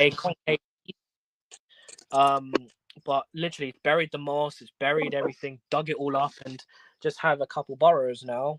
But yeah, absolutely stunning species. I'm so lucky to have this one in my collection. Very interesting spider to showcase. I'd like to make a showcase video at some point in the future, but for now, she's just here. I did a full care video on it, but then did I get mine from TSS? I want to say I did, but I can't remember. It's been a few years. But yeah, it's one of those spiders that you really don't see come up very often, No, unfortunately not. and they are a beautiful, beautiful spider. And it would be fantastic to get some captive bred ones in the UK. I'd love to find a male. This one's definitely female, from size and external appearances. Just right here, I've got a temporary breeding tub for one of my centipedes. So this is a female sexed by myself of the Ethostigmus trigonopodus Mozambique blue locality. So you'll typically see the Nigerian ones. You don't normally see the Mozambique blues. I bought a breeding group at the show, all unsexed, sexed them myself. And I was lucky enough to get 2 females, which this one is, as well as another one. They shouldn't be sold as a breeding group unless they've actually had babies. Because if they haven't had the babies, they're not a breeding group. Oh, How but dude, are you? I was like, What I are you bought all of looking them. for in the females, Jeremy? So people sex centipedes in the traditional way of either air drowning or gassing, which I don't agree with personally. So Nope. what I do, my centipedes, is I pop them like snakes. You know how you pop the sex organs out like a snake. So I'll secure the basically it goes here, here, and then just slowly encourage the reproductive organ to come out. And that's how I've managed to sex my centipedes over the past few years. I would not recommend that at home for the people that have not done it before. I just have practiced and I've been very safe. Obviously, I use a big garden glove. I don't just do it with bare hands. And I would definitely not do this with larger species, such as your larger Dahani localities or some spinipeds or any of the North American No, because they go straight through the gardening glove. Yeah, I would wait for a molt. You can sex them via a molt before they eat it. I have done it before. If I can get the photo, I will try get it up. I managed to sex a green goblin locality of the morsitans. You know, the green ones, Scott? Yeah, I was lucky enough to watch one molt out and then took the molt, sexed it, and then gave it back, and then it ate it. So I was lucky with that. But yeah, got a breeding group of those, so hopefully I'll be able to breed those centipedes because you don't see much breeding of centipedes ever in the UK. Amy says, how do you do it safely? There isn't a safe method currently because, like you said, I remember when people were sexing them by drowning their centipedes or putting them in with CO2, and it was like you're drowning them both ways, literally starving them of oxygen. I didn't like it. Yeah, I don't agree with both practices, so that's why I've tried to learn how to sex them by hand. Again, I don't recommend the average hobbyist to do it. Just enjoy the specimens as is. But because I'm aiming to breed and it's a rare locality, that's why I went ahead and tried to sex these specimens. Up next, we have got my beauty, my adult female Grammostola pulchra. Oh, nice. You can see lots of webbing. So she is either ready to pop a sack soon, or she's going to molt, which I hope she doesn't. Have you taken your powder then? Yes, indeed. Go on, have his finger. Awesome genus. Again, the Grammostola are one that I would like to see readily more bred in the UK. So hopefully this girl will pop soon. Yeah, she's an absolute beaut. She's in a breeding rub at the moment. I would like to get her in a display tank once I'm happy she's either molted out or she's gone through the sack cycle. She is a beauty. She is stunning, dude. I can't believe I got her. She's an incredible specimen. What else can I show you guys today?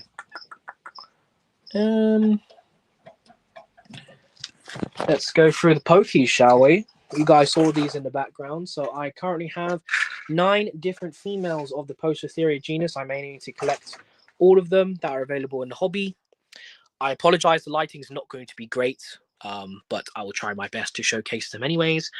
So the first up, we've got Poecilotheria smithy. This is a lovely female back here. Let's see if she won't move. I can get the camera. Gonna have a look at it on the laptop, big screen. Look at that. Absolutely stunning. Posotheria Smithy. Was very lucky enough to grab her TSS. Very, very stunning specimen. And then next to her, who is hiding currently in the back, is Posotheria striata. Also, what's really cool about these exoterras, I've got my own custom from Arachnophoria. Yeah, Arachnophoria, smash it. Yeah. So this is Posotheria striata. Got my Regalis, which was the molt I showed just here. So this is her molt from a recent molt. Absolutely huge. Very lucky enough to preserve the whole molt. So I'm going to go ahead and frame this. But yeah, massive, massive spider. And yes, I know I don't have the biggest hands in the world, but still, she's a big spider. Jeremy's got hands of a 3-year-old. Hey, not that small. Back here.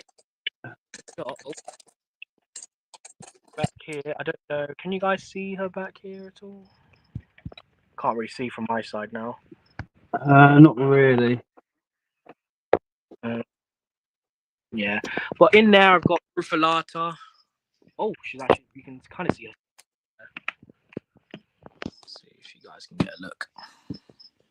Kind of see her partially down here. So yeah, that's Rufilata. In here, I have a very big Tigrine Wicelli female, which I think you guys will be able to see. There she is. Big specimen. Tigrine Wicelli. And then in here, I have Ornata, who's always hiding. Posotheria Ornata I got from... Which show was it? But I got Portsmouth Tarantula, if you guys recognize the label. And then in here, who I've been trying to breed is my Sophuska Lowland. My male's just not been able to get the right angle, but so far, both very receptive. And then the last one in the exo is Posotheria Formosa, which I got from Luke from a trade. And then, that's not all. I just recently acquired an absolute gem in the hobby. And one I'm very lucky enough to have a pair of. But because she's small, she's in a sweet jar at the moment, which I actually find quite good for temporary enclosures. This is my female Posotheria Hanuma Vilasumica. I use sweet jars. Yeah. They're very good for like GVs plus. Yeah, beauty. I quite like Yeah, good enough they're space. perfect. Hold humidity brilliant as well, don't they? Yeah. Yeah, I mean, The only thing is trying to get them out. There's only one way in and one way out, and it's quite a narrow neck. Yeah, and I've not got the most slim piece of cork in here, so when I do have to get her out at some point, I think once I get another molt out of her, I want to put her in an exo. But yeah, she's just stunning. I cannot believe I own this specific species. Hanuma Vilasumica, if you guys don't know, described by Andrew Smith, very, very endangered in the wild, and I'm very grateful to have the opportunity to have a captive bred specimen in my collection, and hopefully to breed. I do have a male for her as well. So yeah. Was it just Andrew Smith that worked on that one?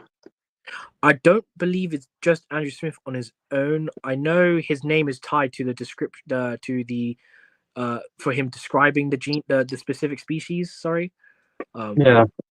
Same with like his Brachypelma baumgartneri, like he was one of the main guys to describe that specific species.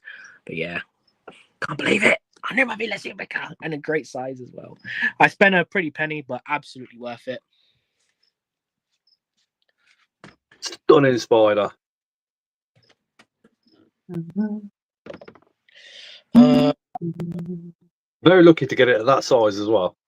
Dude, I when I saw them for sale, I was like, BTS next week, but I still couldn't pass up the deal.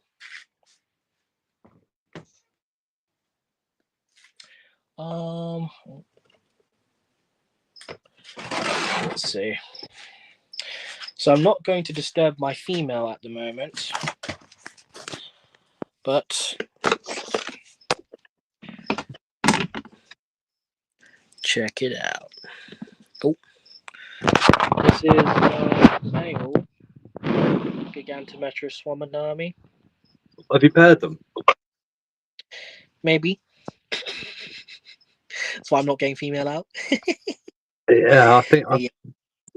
I don't know if it's public, but there is a scorpion with scorpions on its back. I think A he's posted scorpion it on with the page. scorpion. I Has it made it public or not? think so. Yeah. Very, I very don't nice know. species. We won't say anything just in case because I don't know. And then I've got another gem right here, recently molted, which is the Amphibian Page of that? Solaris. Yeah, it's on Facebook. Yeah, Tim Baxter's got a scorpion with its scorpions on its back. Just gonna grab some tongs so I can get him to. You guys can see the. 1 second. 1 second.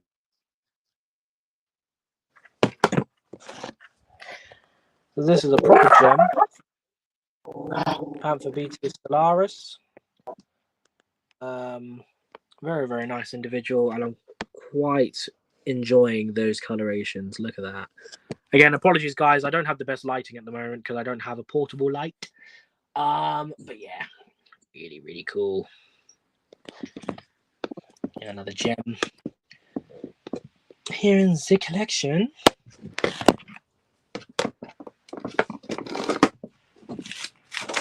As much as I would love to do a full garage tour for you guys, we'll be here all night, so I'm just showing some of the species that I can show off for the time being.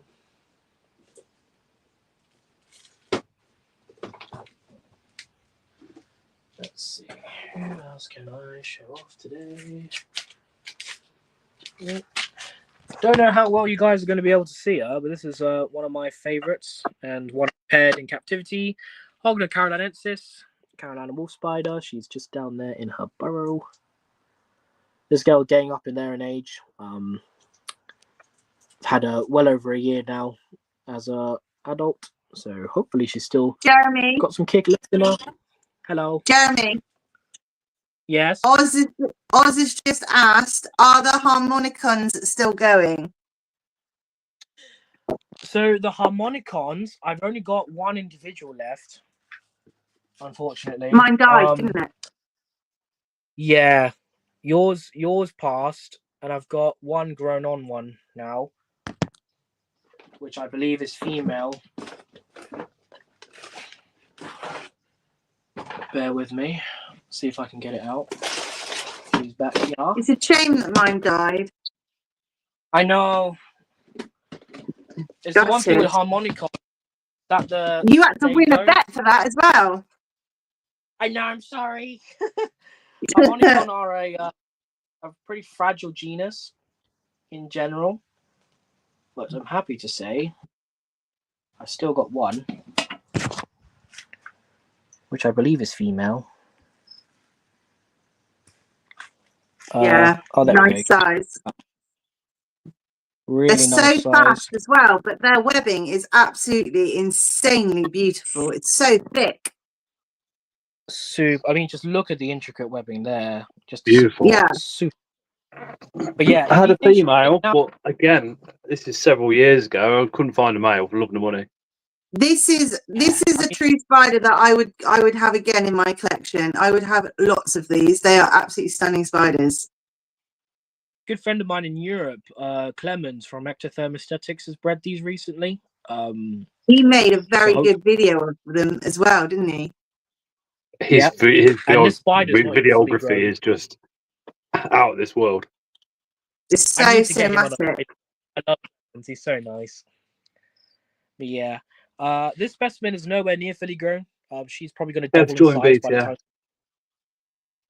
time. But yeah, happy to say that one has grown up, Osman. Kev's joined BTS. Finally, just got instant access to the journal with Hayward and Ling's articles. Kev, they're good, aren't they? Very, and Tim's article. Very. It's got Tim's article in it. Yeah. 2150, and it automatically defaults to 2526 membership. Says thanks. Osman's looking for male harmonicons and hopefully breed them again. Well, you probably got more luck over your way. than Jeanette's over joined here. the BTS today as well. AJ, Spider King. Hello, Queen. Oz has probably got more luck getting a male over there than he has over here. This is another Honestly, special if you join the BTS, you've literally got access to so much information. It's mind blowing. 40 years worth. Yeah, Tim did a desert scorpion article. Yeah, Jeanette's just said read Tim's article. Very informative. Yeah. This But it's is crazy, isn't it? Because some of the people that are doing articles, we know them. Yeah, You've got Ling on screen. Everybody knows who Tim is. It's crazy. Really, really cool. Look at that gold. This is Sericata. So I can't recall the guy earlier who said he got one, but this is what they'll look like, how big they'll get. I had one of those in the past as well. Are you going to be breeding those, Jez? I paired both my females, but both molted out. Oh, no. Yeah, so me and Vincent are on the hunt for another male. Well, if you manage to get a successful sack, I'd be interested in a couple babies. I think the problem with the males and things like that is Brexit.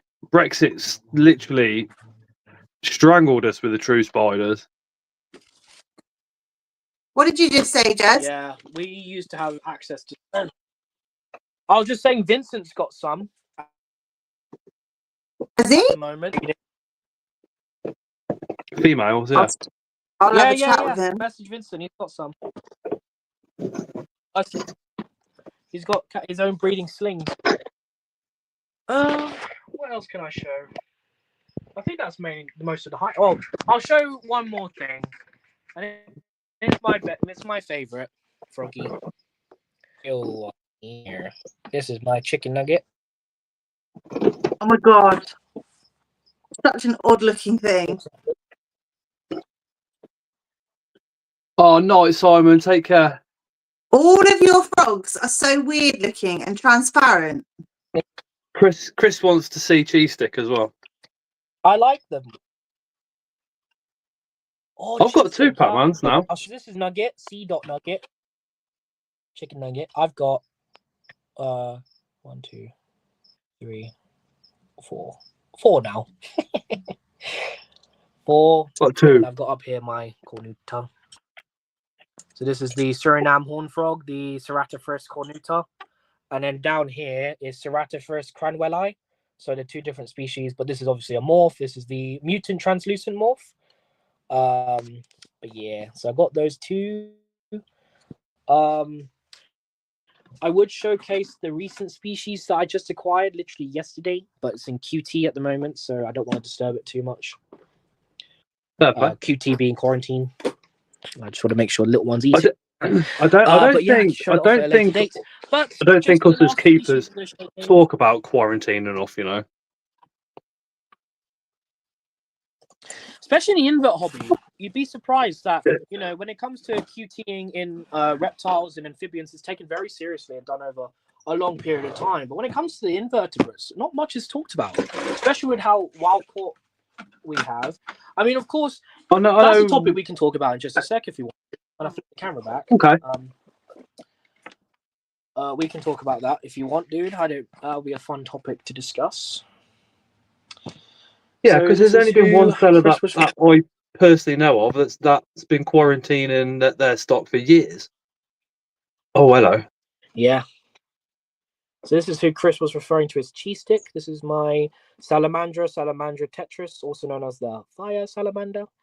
Sorry, not tetris, terrestrius. Tetris I get from Alice. Mine was more orangey when I kept one. See, yeah, awesome. The amount of time people quarantine for, though, some people say a week, some people say 2 weeks. I personally do it for a month because I allow the full life cycle of the parasite. So you've got the egg, the larvae, then into what it is, and then it dying, and birthing again, bloody things.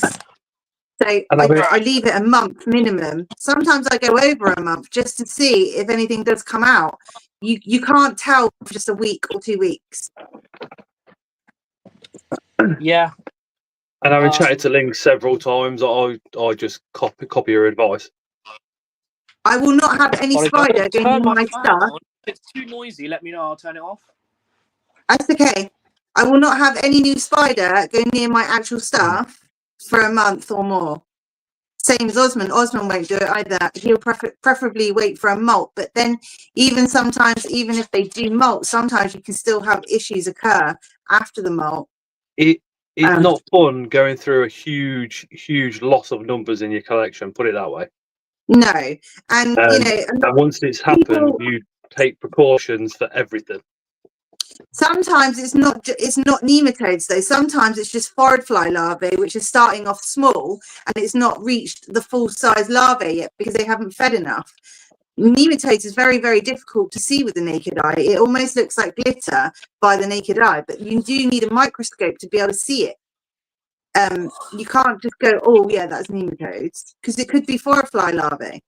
It could also be it could be regurgitation from food. I've had a few people a couple of times message me a picture of a spider with white goo coming out of his mouth, and literally within 3 hours the goo's gone because they've cleaned their mouth because it's just a bit of food. But if you are in doubt, drop Link that message, because if it is food, happy days. There's other people as well that can look at it as well. I mean, there's quite a few people that can look. Like Link. She loves the messages. But yeah, I hope you guys enjoyed seeing that brief tour of some of the highlighted species in my collection. Of course, like I said, if we went through you got some nice stuff there. Thank you, dude. I've just got before species again. Go on. Just before we start chatting a load of crap as we do towards the end of the streams, if one of the moderators could please put Jerimies' link in the description to YouTube, and then also following his YouTube link, drop the one in for the Instagram as well. Highly suggest you go follow him, because the amount of stuff he's done in what how long's it been? 7 years. The next 10 years are going to be incredible for this dude. So to answer Kev, I put mine in a completely separate room, because if it is forward fly larvae, if they do have forward flies or anything other that's a flying parasite, you don't want it coming out of the mesh or holes, ventral holes of whatever you've got them in, and then going into your other enclosures. So if they're in a completely different room, if they're flying about or they come out or whatever, it's kind of contained. If you've just got them on the other side of the room, it can still spread. So that's me anyway. They come in, they go and put in a room, and they get left there. Just in regards to my channel, Scott, dude, very, very close to 3K. Once we hit that 3K, I'll just do a quick announcement here. I'll probably do some more announcements as time comes, but I think I'm like 119 or 110 if you now do the away. 3K giveaway, count me in. A 3K giveaway. 100%. Last time, the amount of donations I got during the stream, I was only expecting to give away 3 things. I think we ended up giving 32 different prizes away. So if you guys are interested, check out the channel. It'll be much appreciated. Won't be too difficult to join. Just a couple of things you have to do. But yeah, soon to be announced as soon as I hit 3K. So thank you guys for the support. Always appreciate it. I know we're not ending the stream yet, but I just want to say again, thank you guys for the continued support throughout the years. If you guys are long-term watchers of Scott and mine's channel, I mean, we've been doing this together for, like Scott said, years now. So 4 years to come, huh? For you, it's literally boy and man, and it's been. I'll say it every time you come on a live. It's an absolute pleasure to just watch you grow and grow and grow within the hobby. It is an absolute pleasure, and you know, being 23, I'm 46. So when you're my age, I'm probably being a care home or something somewhere. So to see where the hobby's going to be in 20 years' time with the likes of yourself pushing it forward is very, very exciting. Phil says, now, we just spoke about the life cycle being 4 weeks, but Phil says quarantine ideally is for 3 months or longer in a separate room with separate equipment and feed and separate feed. That come from an invert vet. Yeah, that's what I mean. A month or longer. Mine I just leave mine there until I can be bothered to move them back after I feel like they've spent long enough away. I have a big round tarantula room enclosure filled with roaches, and that stays in that room. It never comes out that room. And then in this room, I have another enclosure the same, and then upstairs I've got another enclosure the same. They've all got roaches in. So you can monitor. So when something new comes in, you can move stock from one place to another area, and then because you've seen me on lives where I've got different backgrounds of different shelvings in different places. It's all different rooms. Well, we spoke personally on live video, and you've gone from one room to another room to another room, and I've got different racking everywhere. Yeah. And then even then, sometimes Mad Animal House. I just go out through into the kitchen, and I've got one random one there on the side, waiting to go somewhere where I decide to go. Yeah.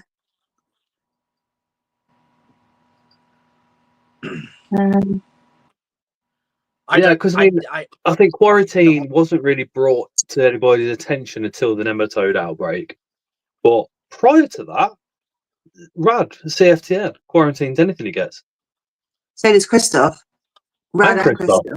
Yeah, it's like it makes perfect sense. And I wasn't doing it until the nematodes outbreak, because why would I? There's no reason to. And well, you get people. I think people get excited to bring their things home and then add them to their collection straight away. Whereas we leave them in boxes or whatever they've come in as they are.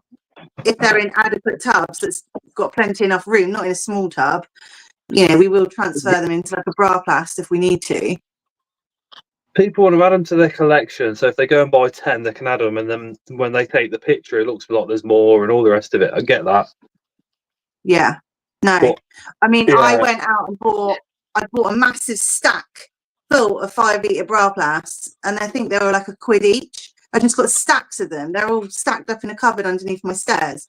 And every time I bring a spider home, it's put with substrate, put in that box, and go straight into the room that doesn't get touched by any other original spider that's already here. It goes straight there, stays there. And then once it's ready for its forever home, it comes out the bra plast and goes into a tank. But I've got a lot with in bra plast at the moment. Yeah. Stays like that. I think Charlotte had a lividus off me. She bought a lividus off me, and it was in quarantine, and I just didn't take it out of its bra plast, and she took it on in the bra plast. That was fine. So, and then she's rehoused it and done whatever she wanted to do with it. But it was in quarantine in the bra plast. I get that, Osman. Osman says also depends on from whom he bought the spider on how extreme he goes with the quarantine. I understand that. We're not going to talk about individual sellers at all, but I definitely understand that. I mean, there is sellers where I wouldn't quarantine. Like if I bought something off Luke, I wouldn't quarantine. But generally quarantine. But I only do that because I've seen what Luke does. It's also the extent of the quarantine that we do for invertebrates as well. With reptiles, you go through the demiting process, you go through soaks to get rid of ticks and stuff like that as well. More really severe diseases like viruses as well that could wipe out entire collections. So I can understand the depth and the extended time. For me personally, I didn't have the luxury of having a large space. I mean, Scott, I've had my inverts in my room for years, and did I QT? Kind of. Basically what I did was, rather than keeping them in a separate room, I'd have them in a simplistic setup, right? So I'd have like you could put them in a bib. Amazing. If if you watch it and you think, I haven't got another room, I've got kids, blah, de, blah, de, blah, a viv is a bare, you know, if that's the only thing you've got accessible, you could put them in literally another viv and quarantine them that way. 100% not a deal, but at least it's something. I know what Queen. I know what Ling's thinking. Ling's thinking, no bollocks. Put me in a different room.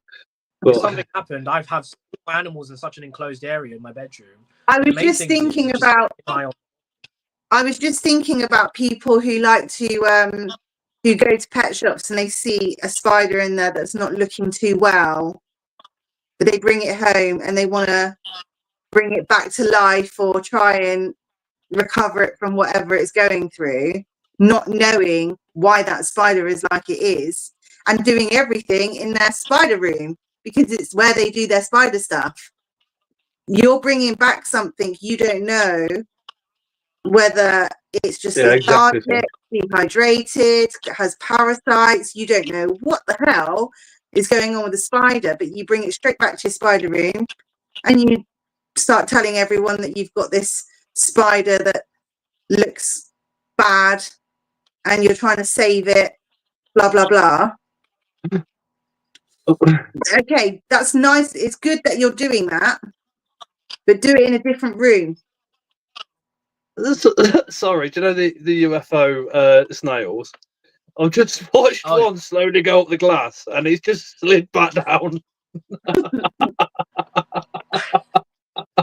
I do love those things, dude. If they do breed, please let me know. I want babies. 100%, 100%. They're in a 2.5 foot fish tank with probably about 8 inches of substrate. There is cuttlefish bone in there, and then mushrooms, and then tons of leaf litter.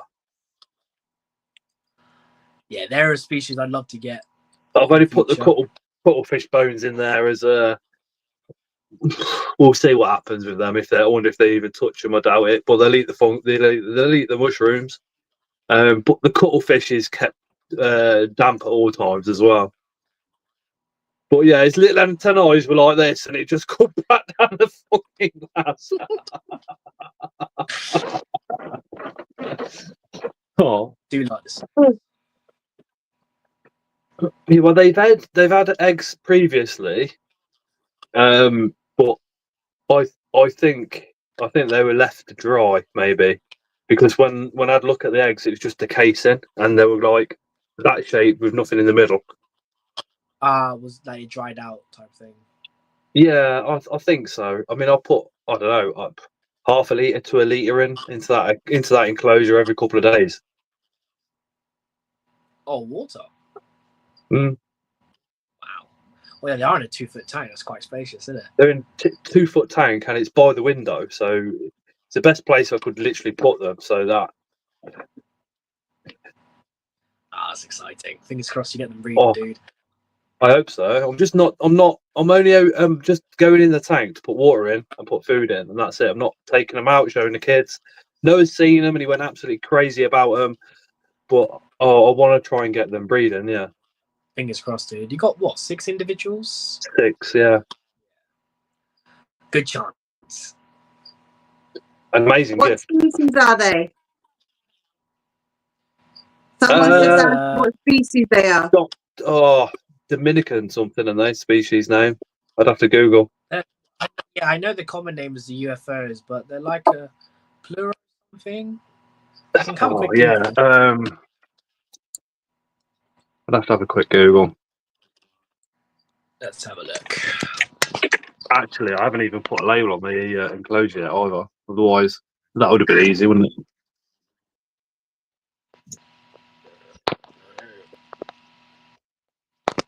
Caroclip. Oh no, sorry. The Pleurodonta. Pleurodonta excellence. So I got the pleuro right. not Pleurodonta. Pleurodonta excellence. Yeah. Is that pronunciation on point there or not? Yeah. Yeah. Welcome to the Slime Size video, Glido Pelagian. Bill's video comes up. Oh no, they're not these ones, but Oh my god, that was from 2021. Phil sitting on his settee. It says I have a new species. Very, very lucky. Like I said, I bought some pancake slugs off somebody. I bought 6 of them, so I've only got the 2, and I was thinking I should have bought 4. And then somebody in the WhatsApp group, I won't say the name just in case they don't want me to, but I bought their 6 off them, and then they asked me if I wanted these as well because they've been given them, and I was like, yes, but do you want to check the online prices before you give them away? No, there you go. Very, very lucky. Very lucky. So yeah, they're growing well. They do take a while to get to maturity. So the fact that you have 6 adults is more than ideal. yeah, if they lay and we're successful, then happy days. I haven't Marginella even. and Isabella. I should really do a bit of research to how many babies that they can have at one time. I have Marginella. Yes, I think that's the Cuban Jamaican blues, or is it Cuban blue, Phil? One of those. They can lay egg masses with 50 to 75 eggs. These egg masses are laid above the waterline and can take 7 to 14 days to hatch, depending on temperature. Yeah, so it's above the groundwater line, hence I have to keep putting water in. What was that? But I've got RO water on tap now. Oh, nice. Yeah, and everybody says about the cartridges. The cartridges for the RO unit are a tenner plus the postage. Not too bad. It was after Charlie said if you use RO water in your enclosures, it doesn't stain the glass. You don't get watermarks. Yeah. And then I got offered this RO unit that just attaches straight to the tap, outside tap off Mark. And I was like, oh shit, yes please. But then the fish tank as well. Nice. Benefit for all. So yeah. Yeah, I'm just posh. I just buy spring water in bulk, and I just use it from Costco. The water I drink is the water I get, so I get them Highland Spring. Whatever bottle of water I pick up at the shop. It used to be. Videos by the Mad Animal House. There's been a lot of issues going about with Fulica and ovums. People have had their whole collections wiped out. They lost all their Fulica and the ovum. You see, well, I'm not planning. If that's parasite, a snail parasite that's done that to the collections, I'm not planning on getting any of the snails. And if I did, they would be literally for my children, so they would be in the house. They'll be separate. I do know that I'm not planning on getting anything other than spiders for a long while until this collection's back to what I want it to be. I'm not wasting money on other things until the spiders are where I want them. Yeah, I'm curious to see if she got one of the wild caught specimens. Because I know there's processes you can do to deworm them and stuff like that. That's a major issue with wild caught snails is worms, like parasitic worms. I'm sure you need to add stuff back into RO water as it doesn't have the right nutrients. They get everything they need from the mushrooms, from my knowledge. And then with the spiders, everything that they need from the live food. With fish, if you're keeping plants, yeah, you need to add things to the water if you're keeping the plants. But yeah.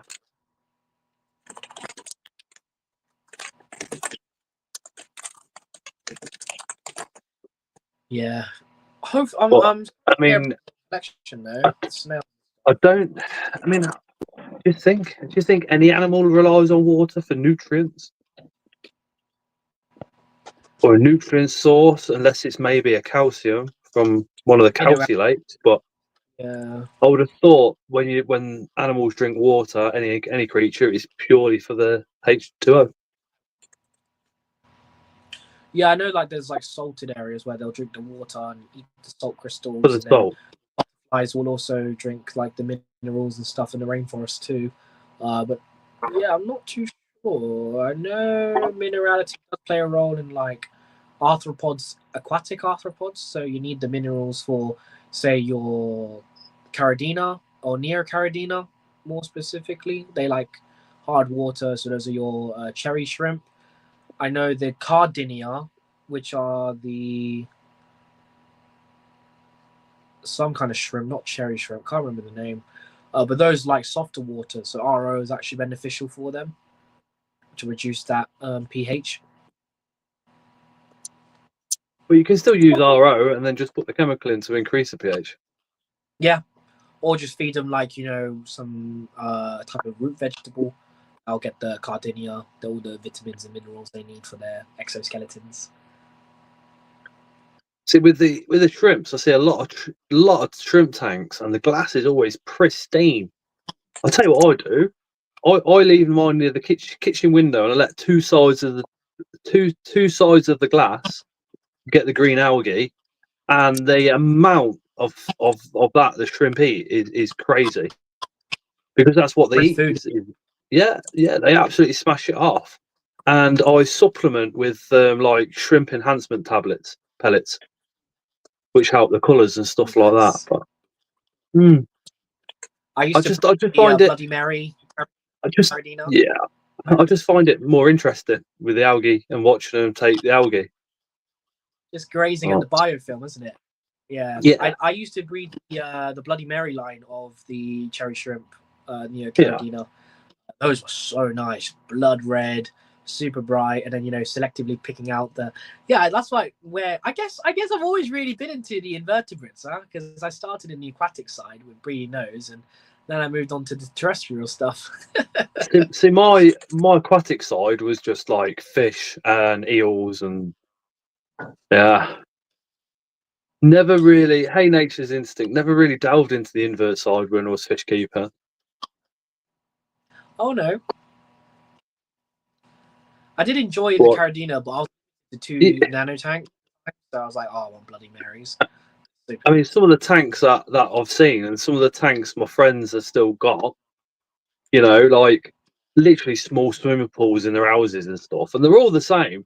They don't want me filming none of it, and I'm like, oh, please, come on, no, because if it goes on a fish group, this person will whinge, and that person, I'm like, oh, okay, yeah, I get it, but some of the marine tanks and freshwater with no filters. None. No filters, just top up with RO every now and again. And I'm like, how? And it's just corals and more corals, or more plants and then more plants. And the water's always crystal. And it's just like, what? I'm like, how often do you test the water? Well, everything's all right. So why do I need to test it? And I'm like, how are you keeping it that long? Unless they're lying to me and they're doing something like, yeah. It's like what we aim to achieve in the hobby with our bioactive tanks. I know a majority of the tanks that we claim are bioactive are more planted based, but that's the goal that we want, isn't it? A self-sustaining tank. You have the microfauna feeding on decayed matter. You have the fungal layer that's breaking down the natural decaying organic matter as well, and a self-sustained tank, and that's the ideal situation. Deep substrate in a fish tank really helps keep it clean, because of all that bacteria that grows, and you'll see the colour changes in the substrate itself as well, as that bacteria grows.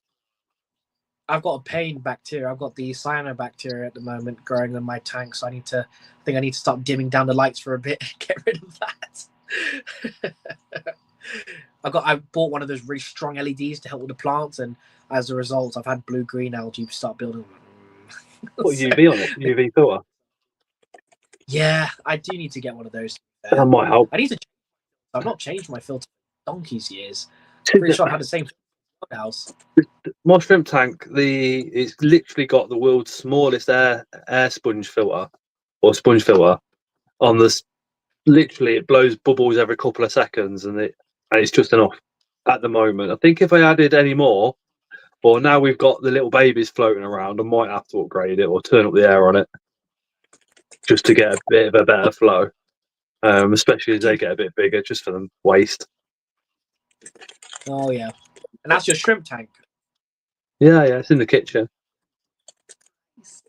I missed having a nano tank. I really want to get Neocaridina again. This is like a 30 by 30 by 30.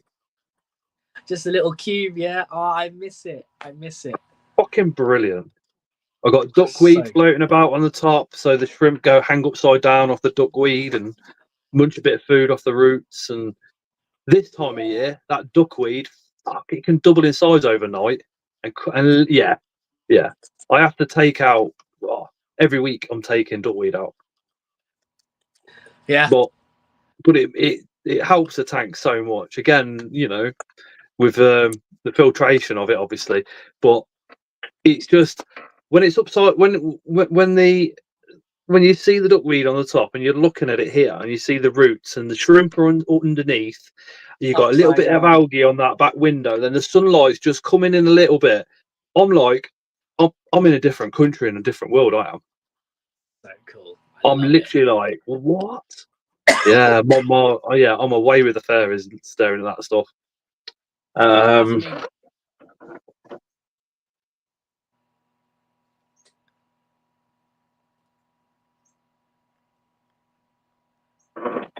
Mad Animal House is all about remineralization. It's important with RO water before use to ensure fish have necessary minerals for health. Nature's Instinct. I used to sit and watch the microorganisms in my gravel that was up against the glass as I did my fish. So we used to use RO water for discus. We used to breed discus. Never remineralized it. Just put it straight in. But then again, we're feeding high quality flake and things like that back then as well. So I don't know. Discus are a funny fish. Because when in the wild they haven't got the colours. It's only in captivity they've got those colours. I love wild type discus though. See the wild types and they're so nice. Look at the parrotfish. We all think parrotfish are bright pink and all the rest of it because we nicknamed the one that we decided to genetically engineer, let's say. But parrotfish in the wild are green. They look a little bit more like green terrors, just a bit bigger. Yeah. They don't have all that messed up mouth and that literally comes from mixed breeding with I think what was it, Vaja? I know Vaja's in there. I think it's 9 different fish, isn't it? Yeah, there's a good mix of cichlid species mixed into the parrotfish. Can't recall the ones off the top of my head. I know there's Vaja, but I can't remember the rest. I wouldn't be surprised. Parrotfish take to it quite well. Not parrotfish. I've lost it. I've just had a brain fart as well. The ones with the cock on the forehead. Oh, flower horns. Yeah, flower horns take to it pretty well, but you're not really. Cock. KOK. KOK. That's actually the name for the flower horn. Big bulbous. I'm listening to Jeremy talk about fish. Yeah, but the bigger the cock, the better it is for the fish. And if you put a mirror up again, it's a one tank fish. You can't have a flower horn with anything else unless you're breeding. But when you're breeding, you have to have a dividing wall, otherwise they'll kill each other. And you have to wait. Ideally, you want her laying eggs and him squirting the sperm through the dividing wall, but to get that is very difficult. I mean, it happens obviously, but if you put a mirror Instinct said flower horns are a hybrid between the Grimace cichlid and the Quetzal cichlids. That's true. That is true. But they do. What's the blue one? The blue Vaja. They do mix it with. Not Grimace. Trimac cichlid. Yeah, again, I couldn't. It's been years since I looked into fish. But yeah, I didn't think it was a Trimac. Wealth and luck in the Philippines, so you'll see them often on display in restaurants and stuff like that, which I like. I'd rather see a flower horn in a restaurant than a tank full of goldfish. So, yeah, definitely. But the way you get black bigger, right? the way you can make a flower horn have a massive cock is literally when they're in the tank, put a mirror up and it will get defensive because it won't realise it's a reflection, so it goes into fighting stance, and then that encourages the cock to get big. Grows the cock.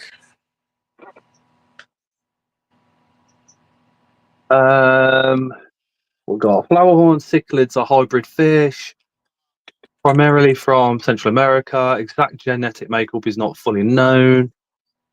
They're believed to be a result of selective breeding, likely involving species like the red devil, trimac, and potentially others. Oh, the head lump is part of Selective breeding. yeah. Well, I mean, you don't want it. I mean, also, I have seen flower horns where the cock's that big. You think, can you actually see where you're going? Yeah, there's Because it lumps down there and comes up here, and you think, you can't, can you? It's like proper Megamind type fish, isn't it? It's just like inflated head. I do. Alice is very nice, by the way. Who? Oh. No worries, nature's instinct.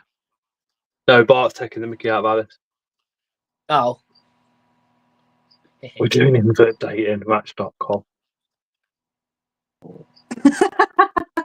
It's worked. It's worked. You've got Phil and Amy. You've got Lewis and Ellie.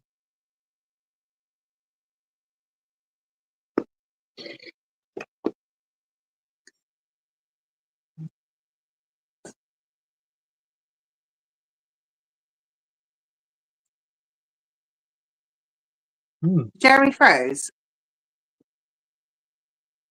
Jeremy? Jeremy? He literally looks like one of his frogs he keeps. What's happened? Weeby. Des? Jeremy! Either that, or he looks. It's literally like he's just kind of fat spliff, and he's like, Jeremy! Jeremy, back out and come back in again if you can still hear us. Jason, he looks so cute. Best free from. I just screenshot that. I'm going to be cropping his little face and turning it into a sticker. Sticker, yes. Great minds think alike. Bless him. He'll be back in a minute. It's the internet. Mine at the start was playing up like crazy today. Jeremy's has been playing up like crazy. My computer won't work. You're on my phone right now. Actually, you need charge. My Mac won't work on StreamYard. It keeps freezing.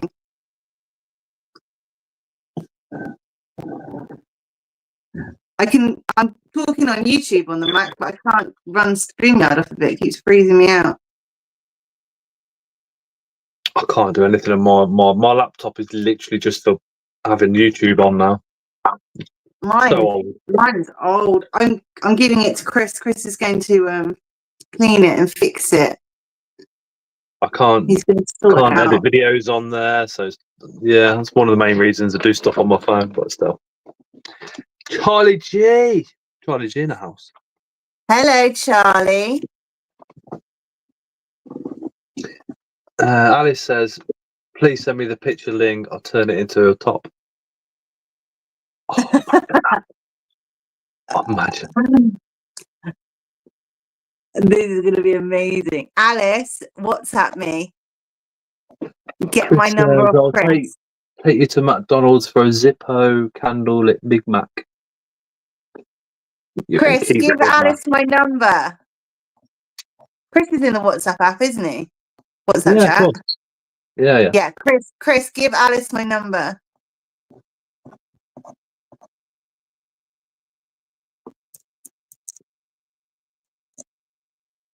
Nature's Instincts is hailing. Didn't see. Buy the Jeremy I've just been talking to you. I've just been reading out your comments.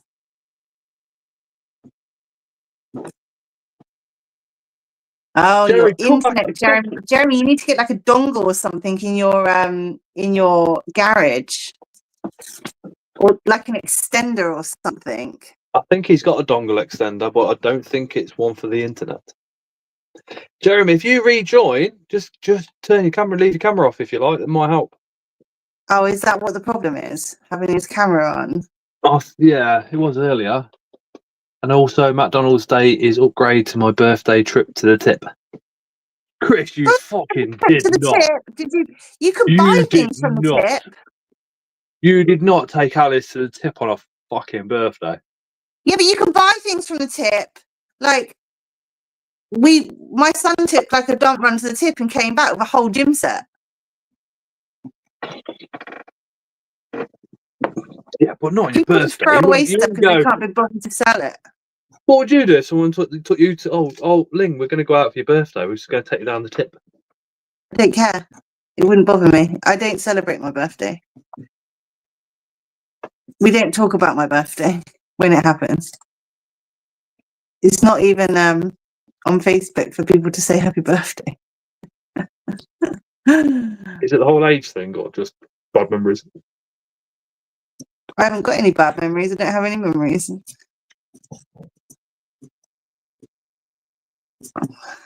Yeah, my next one's not going to be fun.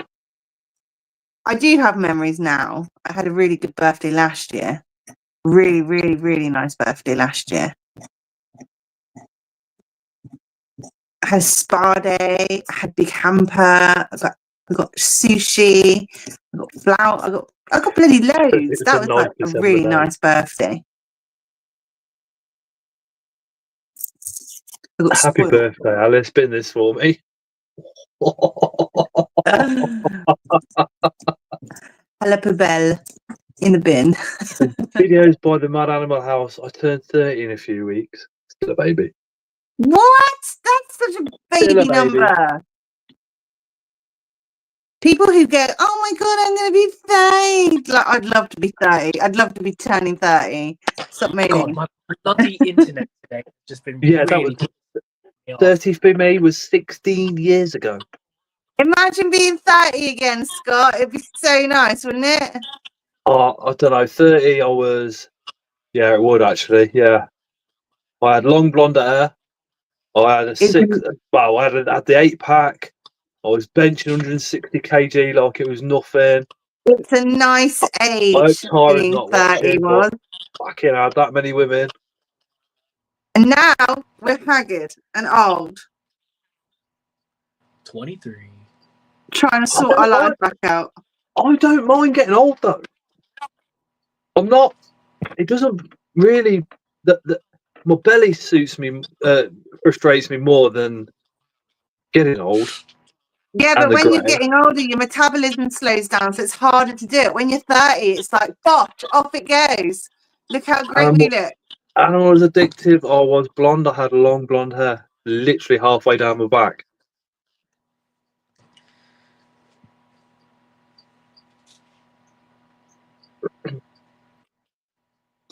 So I think the ginger beard is literally come from the fact that it was blonde and it got shaved and shaved and shaved and shaved and shaved off.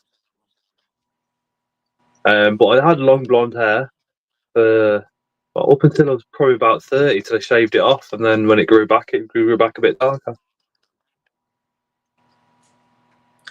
Amy said that you're orange. Alex It's said that not you're though. orange, not Amy. It looks that colour on screen and on telly, but you know, Alice, in real life, it's not fucking orange. It is orange. I'm going to kidnap that woman. It is orange. You released the inner ginger. Literally. How is it orange? You are. On video and on live through a camera, but in real life, it's not fucking orange. Let me find a photo of you stood next to me and a few others. Is anyone as excited as I am for their Spa Spiders orders that are arriving tomorrow? Can't wait to see what's in my mate's mystery box. You have luscious red locks. The Spa Spiders mystery boxes should be arriving Wednesday and Thursday. What do you say, Jazz? I was just saying my Spa Spiders box video is coming out Friday. Banger as always. My second one, the £100 one's coming out Thursday. Fuck me, mate. Good, isn't it? Oh, I just can't not go to BTS now. Not home with one. I'm getting two again next year. Getting the £100 one and a £60 one, definitely, without a shadow of a fucking doubt. It'd be better next week because we can talk about it, but because both the videos will be out, you know what I mean?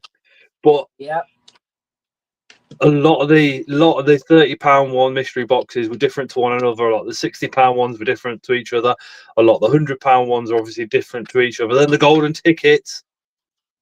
Oh my god, the golden tickets were mental.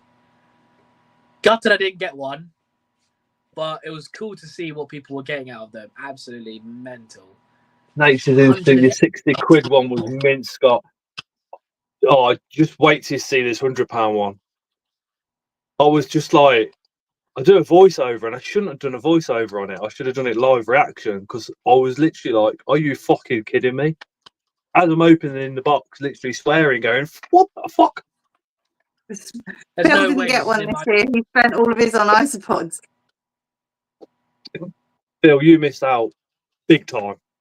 Yeah, I didn't get one. But no, obviously, I mean, I spoke. Well, we were at Luke's yesterday, and he started prepping for the BTS boxes next year already. Already, he holds loads of stuff back for those boxes. You won't believe it. So actually, when I spoke to him, when we interviewed him at his before BTS. You know, the whole hours that he puts in starts now. It blew me away. He's literally holding spiders back now, ready for next year. really. Who had the other golden tickets? The Tea Party really had a nice one. Chris's £100 mystery box was insane. Phil Dunn had a golden ticket one. He had a female Metallica in his. I can't remember the value of the box though. I think that was the 60. I think it was a 60. Yes, because he was next to us, right? And he said to me, he went, ah, and I went over, and he's got the golden ticket, and then he's so excited, so happy. But he said to me, "Oh, Mark Hughes says it's never ending," which is Luke's dad. Oh, Mark, hello, Daddy. Hey, Mark, Daddy Spart is in the house. But hey, Daddy. To think he starts a year before, and he's doing more for next year. So there's going to be more £100 mystery boxes. So I might end up upgrading the 61 because it's just mind blowing. But yeah, Phil Dunn got it, and what he said he was going to go for a £60 mystery box, right? And this girl, there's a pair of good girls, and one of them picked up the one he was going to have, and he went, "Oh, I was going to get that one." And he says, "If you weren't pick that one, which other one would you pick?" And she picked up another one and gave it to him, and that's the one he had, and it had that golden ticket in. Oh no, yeah, right. A lucky bird, but good for him. Well, what I did was I bought a £30 mystery box, put it under Luke's table, and I don't think it was Mark. I think it was Ada. Sold it. So then they had a £60 one. So I ended up paying the extra 30 and getting the 60. I'm so glad I did. Do you know what I mean? I mean, if you're gonna go mystery box at Spy, go big. That's all I'll say. Because that 100. I mean, I've got what was in that £100 mystery box is sitting right over there, and I can see every single spider. That's 7 foot away. You know, when I had to when I showed the leaf cutters, I had to move the stuff off my desk because I recorded this evening the up close footage. I'm busting to go. Did you get one of these? Did you get one of these? Did you get one of these? So nice. But yeah, it's the only mystery box I'll go for at the BTS now. I mean, I love mystery boxes, but the bar is just on a whole nother level. Mate, yeah, just. I wish I could tell you what's there. BTS, it's the one box you have to get. If you don't buy anything, just buy the Spar Spiders mystery box. That's the one thing you should come home with. Love Dinky Spa. Who's Dinky Spa, Luke? Me, Daddy Spa named me Dinky Spa. Ah.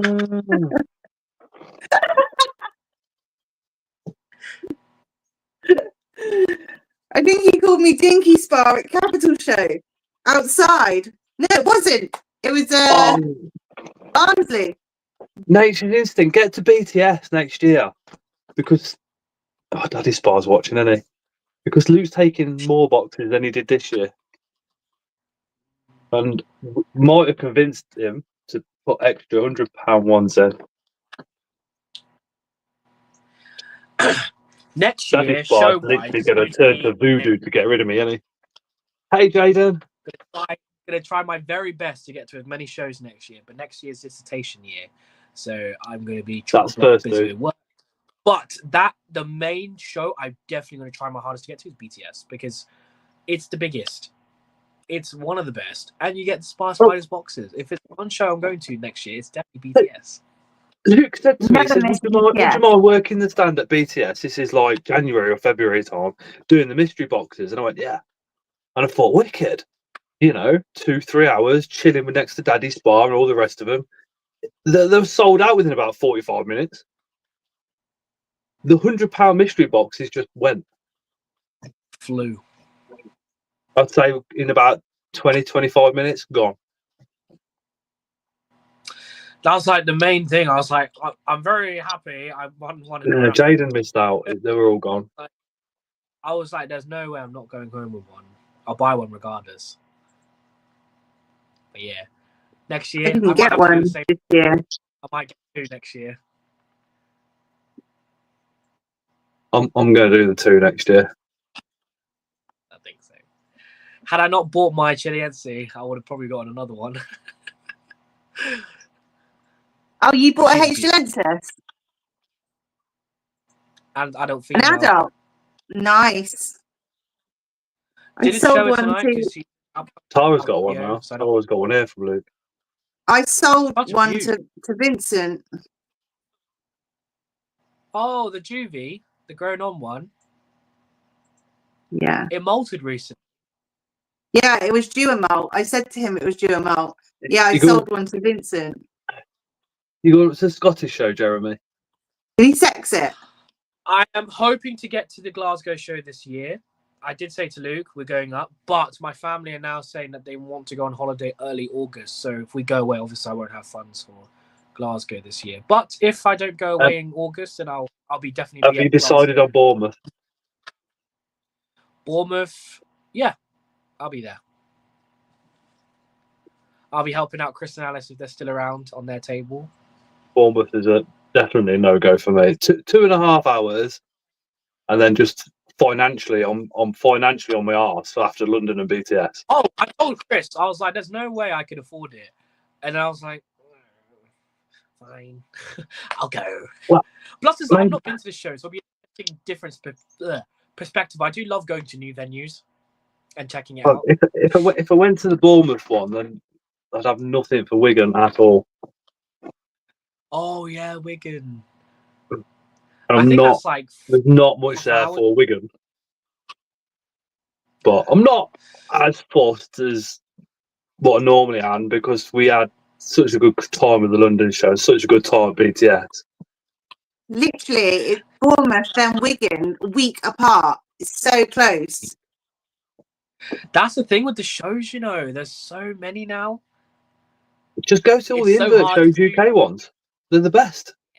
And BTS. Wigan's like the only one I won't go to just because it's just too far. Steve's I'm always in two minds. But then, yeah, but if then there's CFTN crew say, Scott, I'm like, yeah, 100% because it's such a great night with them lot. Such a great night. I like C's. I love C's. Such a great night. It's such a great day. Rad just takes a piss 100% all the time.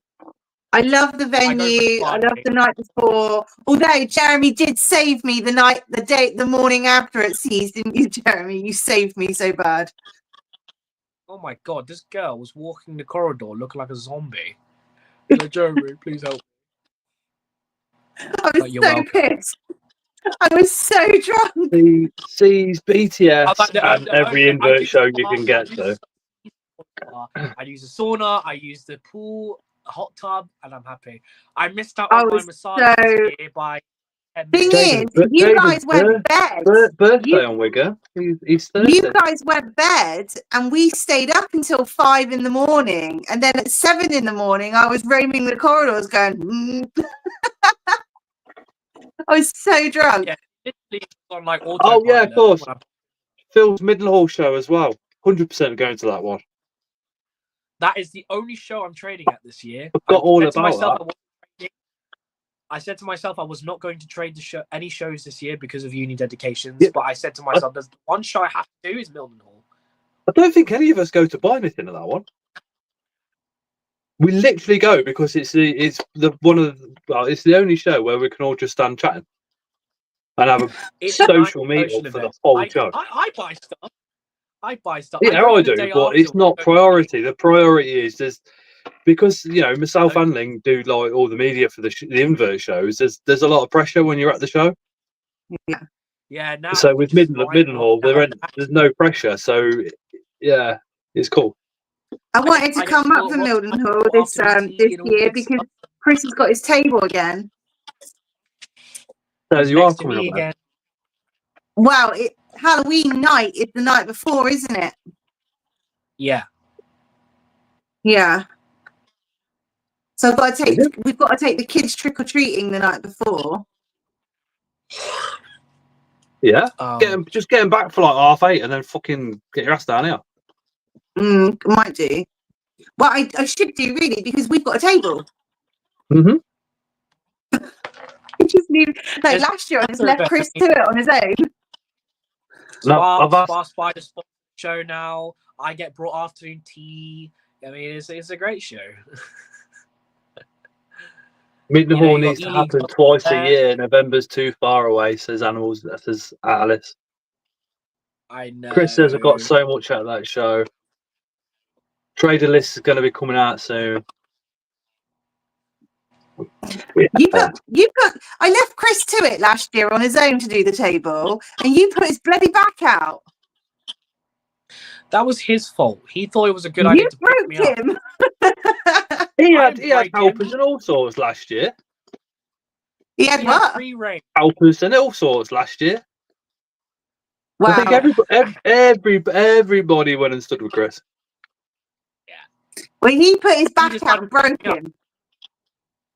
It's not my fault. Jay says, I wish shows would happen on or closer after payday. That's my only bugbear with them as well, Jay. I'm still fixing his back.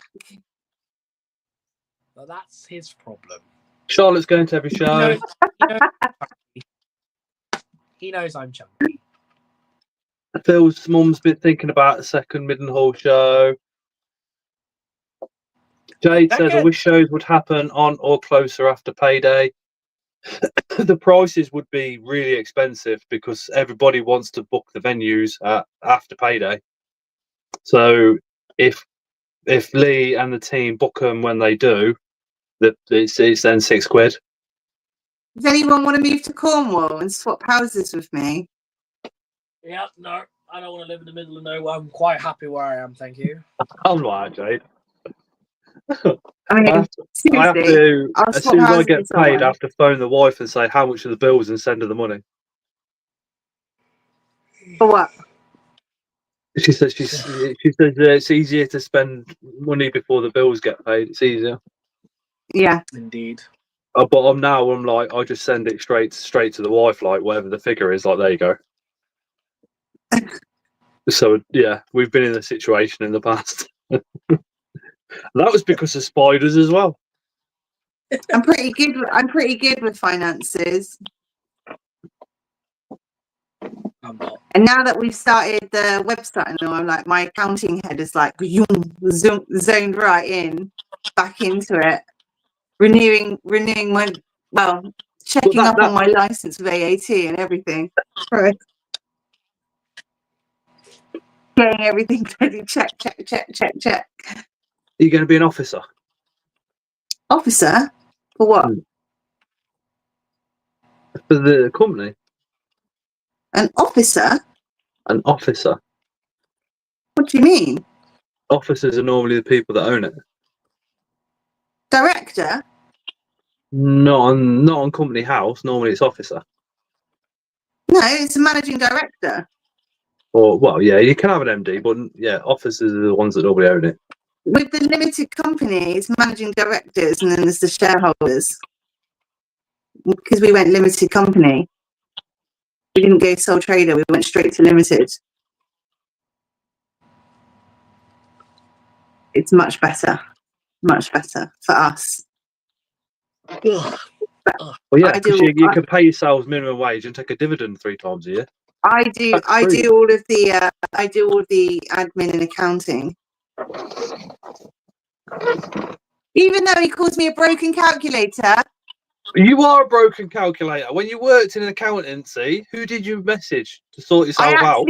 I actually did my own job. There's bullshit. It's impossible. Chris did your job for you. No, it's actually impossible for him to have done my job for me because I was in the council and he can't have access to any of the council systems. He wouldn't have been able to know anything that I'm doing at all.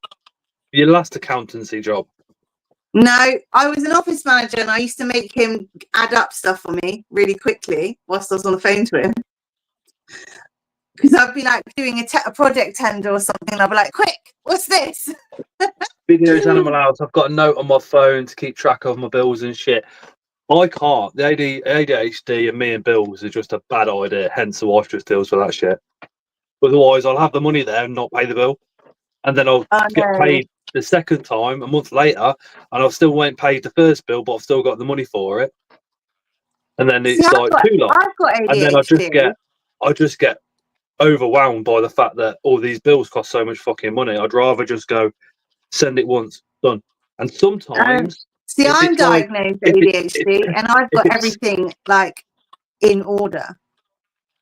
If it's like, let's say if it's 1,800 quid, I can't send it as 1,800 quid. Sometimes I can't send it for like a day or two, or I've got to send it in bits on the same day, like 100 and then 50 and then 200 and then 300 and then maybe a 400 and then back to a 200, just so it's not as bad. No, everything is all sorted by a specific date with me. OCD.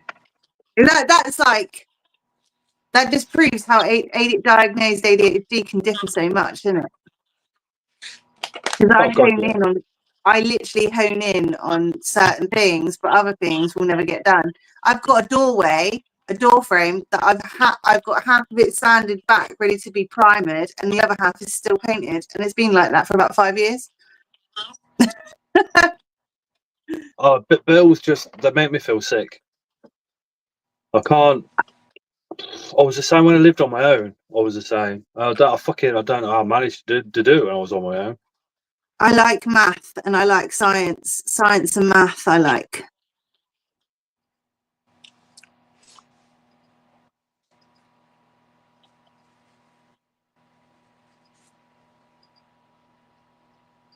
I just watch it disappear out. Yeah, literally. Once all the bills are paid, I literally watch the money disappear out the bank, and I'm like, "Oh yeah, shit, I spent that. Oh fuck, I spent that. Shit, I spent that as well." Tara's always like, "Well, why don't you just get it paid into the joint account?" And I'm like, "Oh, I can't do that." Because then every time birthday comes up, you know what's happening. And it's like, plus you can't, can you? You got to have your own bits. Her money goes into her account, mine goes into mine, and then. But generally, she knows what I get anyway because the tax thing. See, I have everything all laid out. It's when energy companies decide to write you a letter 4 days before your debit's about to go out, and they go, "We're not going to take £100 off you this month. We're going to take £380," and it fucks up my whole fucking system. Oh, that pisses me right off. That fucks up my whole routine, We- and then I we go just have get to a start bill from every scratch month. again. Nature's Instinct, Spar Spiders and the Spider Shop, Temu get all my cash. If you're a channel member, it's 15% discount on Spar Spiders. So you pay what, £3 a month, and you could potentially save yourself more than that. TSS Scott 5 in capital letters gets you 5% discount. I asked Chris for a discount code and he said fuck off. But we'll see. That will be like getting blood out of a stone. I will need a lot of help from the community to try and get a discount code out of Chris. Like, Well, probably, that's because we have plans of when we're going to be doing things, and they can't be messed up because we have plans that have to be met on certain times. maybe, yeah. If I don't know, if you ever And order you're anything from literally me and say, asking, where's my Scott's Inverts discount code or something like you're literally asking two people that are the most stubborn people. that. Yeah. Hey, Anton. You should see it when we don't agree. We used a spreadsheet for bills, and the remaining cash gets blown on stuff we don't need. Exactly. I make sure my kids are all right, and then the rest of it don't. We might need See, something. I'll blow it on every something else. time you feel fuck. like getting a takeaway, you should put that money in the cash pot, because technically, if Now- you'd spent it, it would be gone anyway. I don't have takeaways now, but the wife does. Yeah, no. See, every time you feel like having a takeaway, the money gets put in a money pot. Ling, I'm So on I've a spent diet, it, but right? I haven't had it. I'm on a diet, so I feel like getting a takeaway about every 2 seconds of the day. At the moment. See, I'm currently eating. I've started eating a meat, dairy, and fruit diet to see what that will do. Because a few people have lost like a stone in 3 weeks. Yeah, I was doing the rapid thing, but then got told it was really dangerous and nearly passed out yesterday at work. So I spoke Yeah, but to it's not Matt, rapid, Tarantula because Rookie. you're still getting carbs, you're still getting potassium, you're still getting the vitamins from the fruits, but you're also getting healthy glucose, and you're also getting proteins from your meat. I spoke to Tarantula Rookie, who was like literally my size, and then went down to having a 6-pack. And he's given me some meals to do and some other bits. But he does a lot of martial arts and stuff problem. as well. So he's doing a lot of things like that, plus rock climbing. That was all taken into consideration because I gave him my age, weight, height, BMI. But what it comes down to is if I'm losing weight, then I'm losing weight, and it doesn't matter how fast, as long as I'm losing the weight. Because I was giving myself goals, which if I got to that date and hadn't got down to a certain weight, then I was going to be like, what the fuck? And what I did last time, you see, is I stopped smoking. I've still stopped smoking, but I stopped smoking. I went on a diet and I went to the gym. And for me, after about 3 or 4 weeks, that was just too much mentally. I was just like, oh, I fucking can't do this. So this time, because I've already nailed the non-smoking, I'm on the vape. I'm going to nail the diet for maybe a month, maybe even 2 months, and then look at going to the gym. But it's like everybody, isn't it? You got to find what suits you. I've got a gym in my garden, so I was putting a lot of pressure on looking online and looking at all these different diets and stuff like that, and it's over fucking whelming. It is overwhelming. Like, you want to go on this diet? Well, you pay us 60 quid and we can do it for you, and you do this and then you buy that, and then half the products that you want to buy, like, want you to buy more. So the idea is that they don't take it off as fast as what you could be losing it.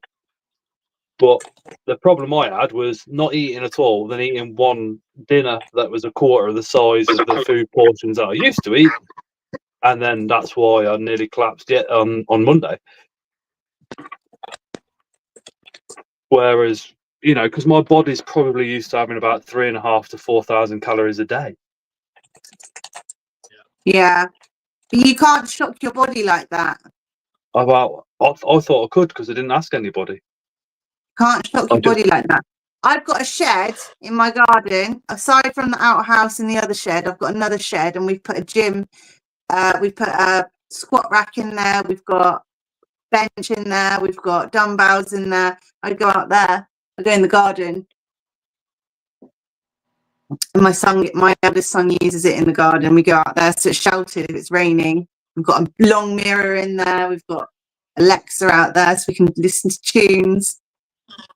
Oh yeah, I looked at them, Anton. Anton said he just bought one of the electric lunch boxes. I looked at that before the diet, but now for dinner today I had a tin of mackerel.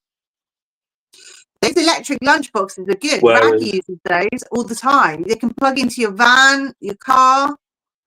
Whereas beforehand I weren't having anything, and then, like I said, quarter the size of dinner, but a healthy one at night time.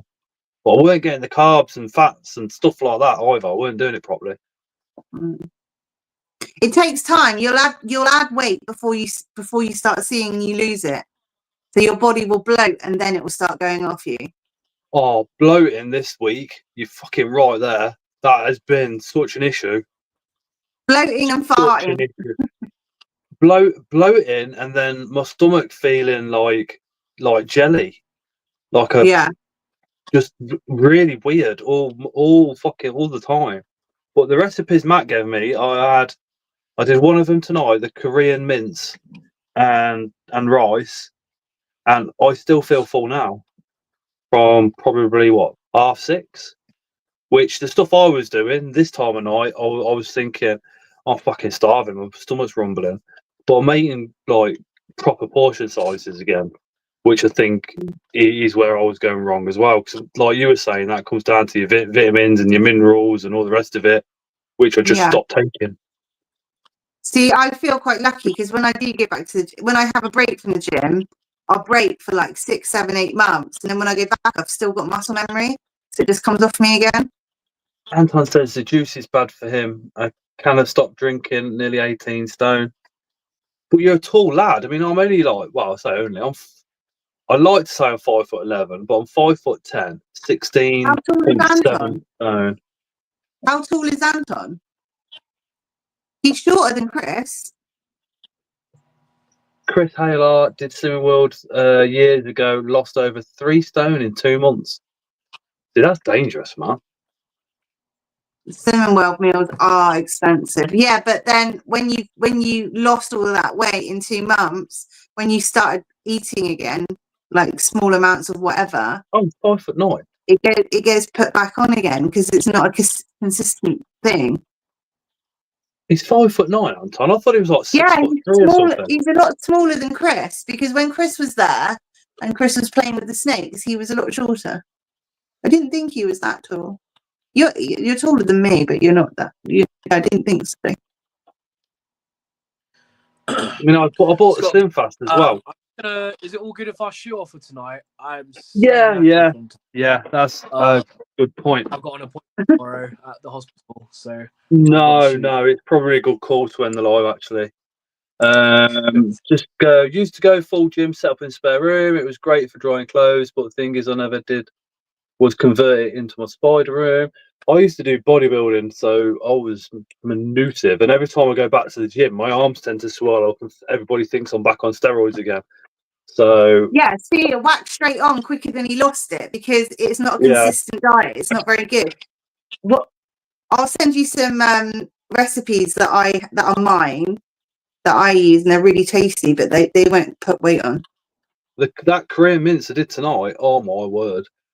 I'll send you some recipes that are my own recipes from me growing up in the Chinese kitchens. They will not put weight on you. Oh. And you can usually eat weird little fish paste and all that lot, Scott, so don't worry.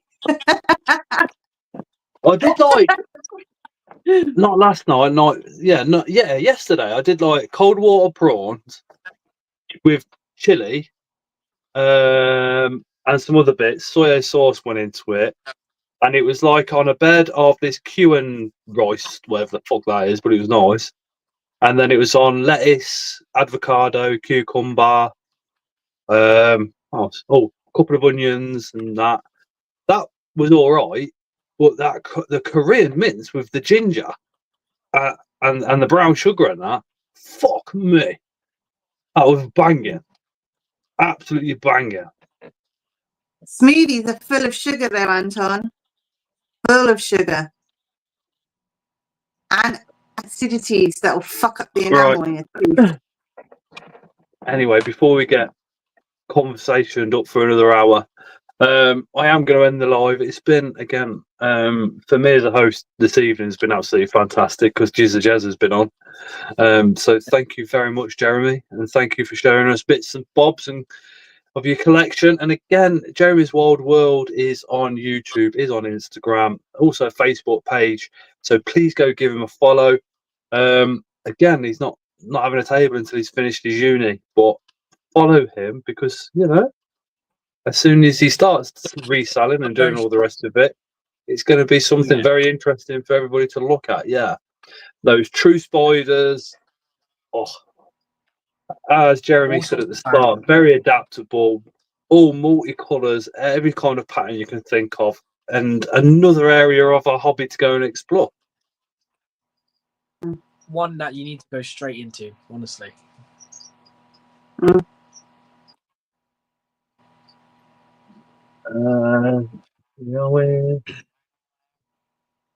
Because apple juice is full of glucose. But strawberries are very sugary naturally. Honey is very sugary naturally. Milk has sugars and enzymes in it. It's the apples, the strawberries, and the honey. So I've gone down from full fat milk to red milk. See, I stick to gold top milk, and it's better. I'm gonna go to black sooner or later. Black coffee, black tea. Gold top milk is stick to because it's a good fat. I hardly have anything in the Americanos now, so.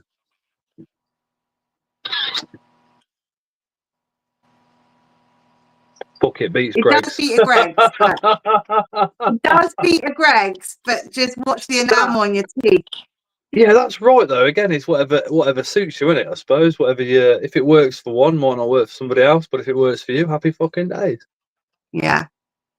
I just put a lot of pressure on myself to lose a lot of weight fast, and yeah, I drove for just over an hour. I got to this job, and my head started spinning, and I started like that brought on a panic attack, and it was fucking horrible. But I didn't drink tea or coffee that day. I just had water. Asleep. Stop. Jez is falling asleep. I noticed. I was hoping he was going to start snoring. And I would have gone, look, here we go. Back to it was Jez's a room. great lie tonight, dude. But I've got to plan this better next time. I got to make sure I don't do it on the day that I do a bloody exam. I've been awake since 5 revising. Oh yeah, of course. Sleep well, Jez. Sleep well. Yeah, sleep well, Jizza. Good luck on the exam. Right, night all. Take care. Night. And thank you all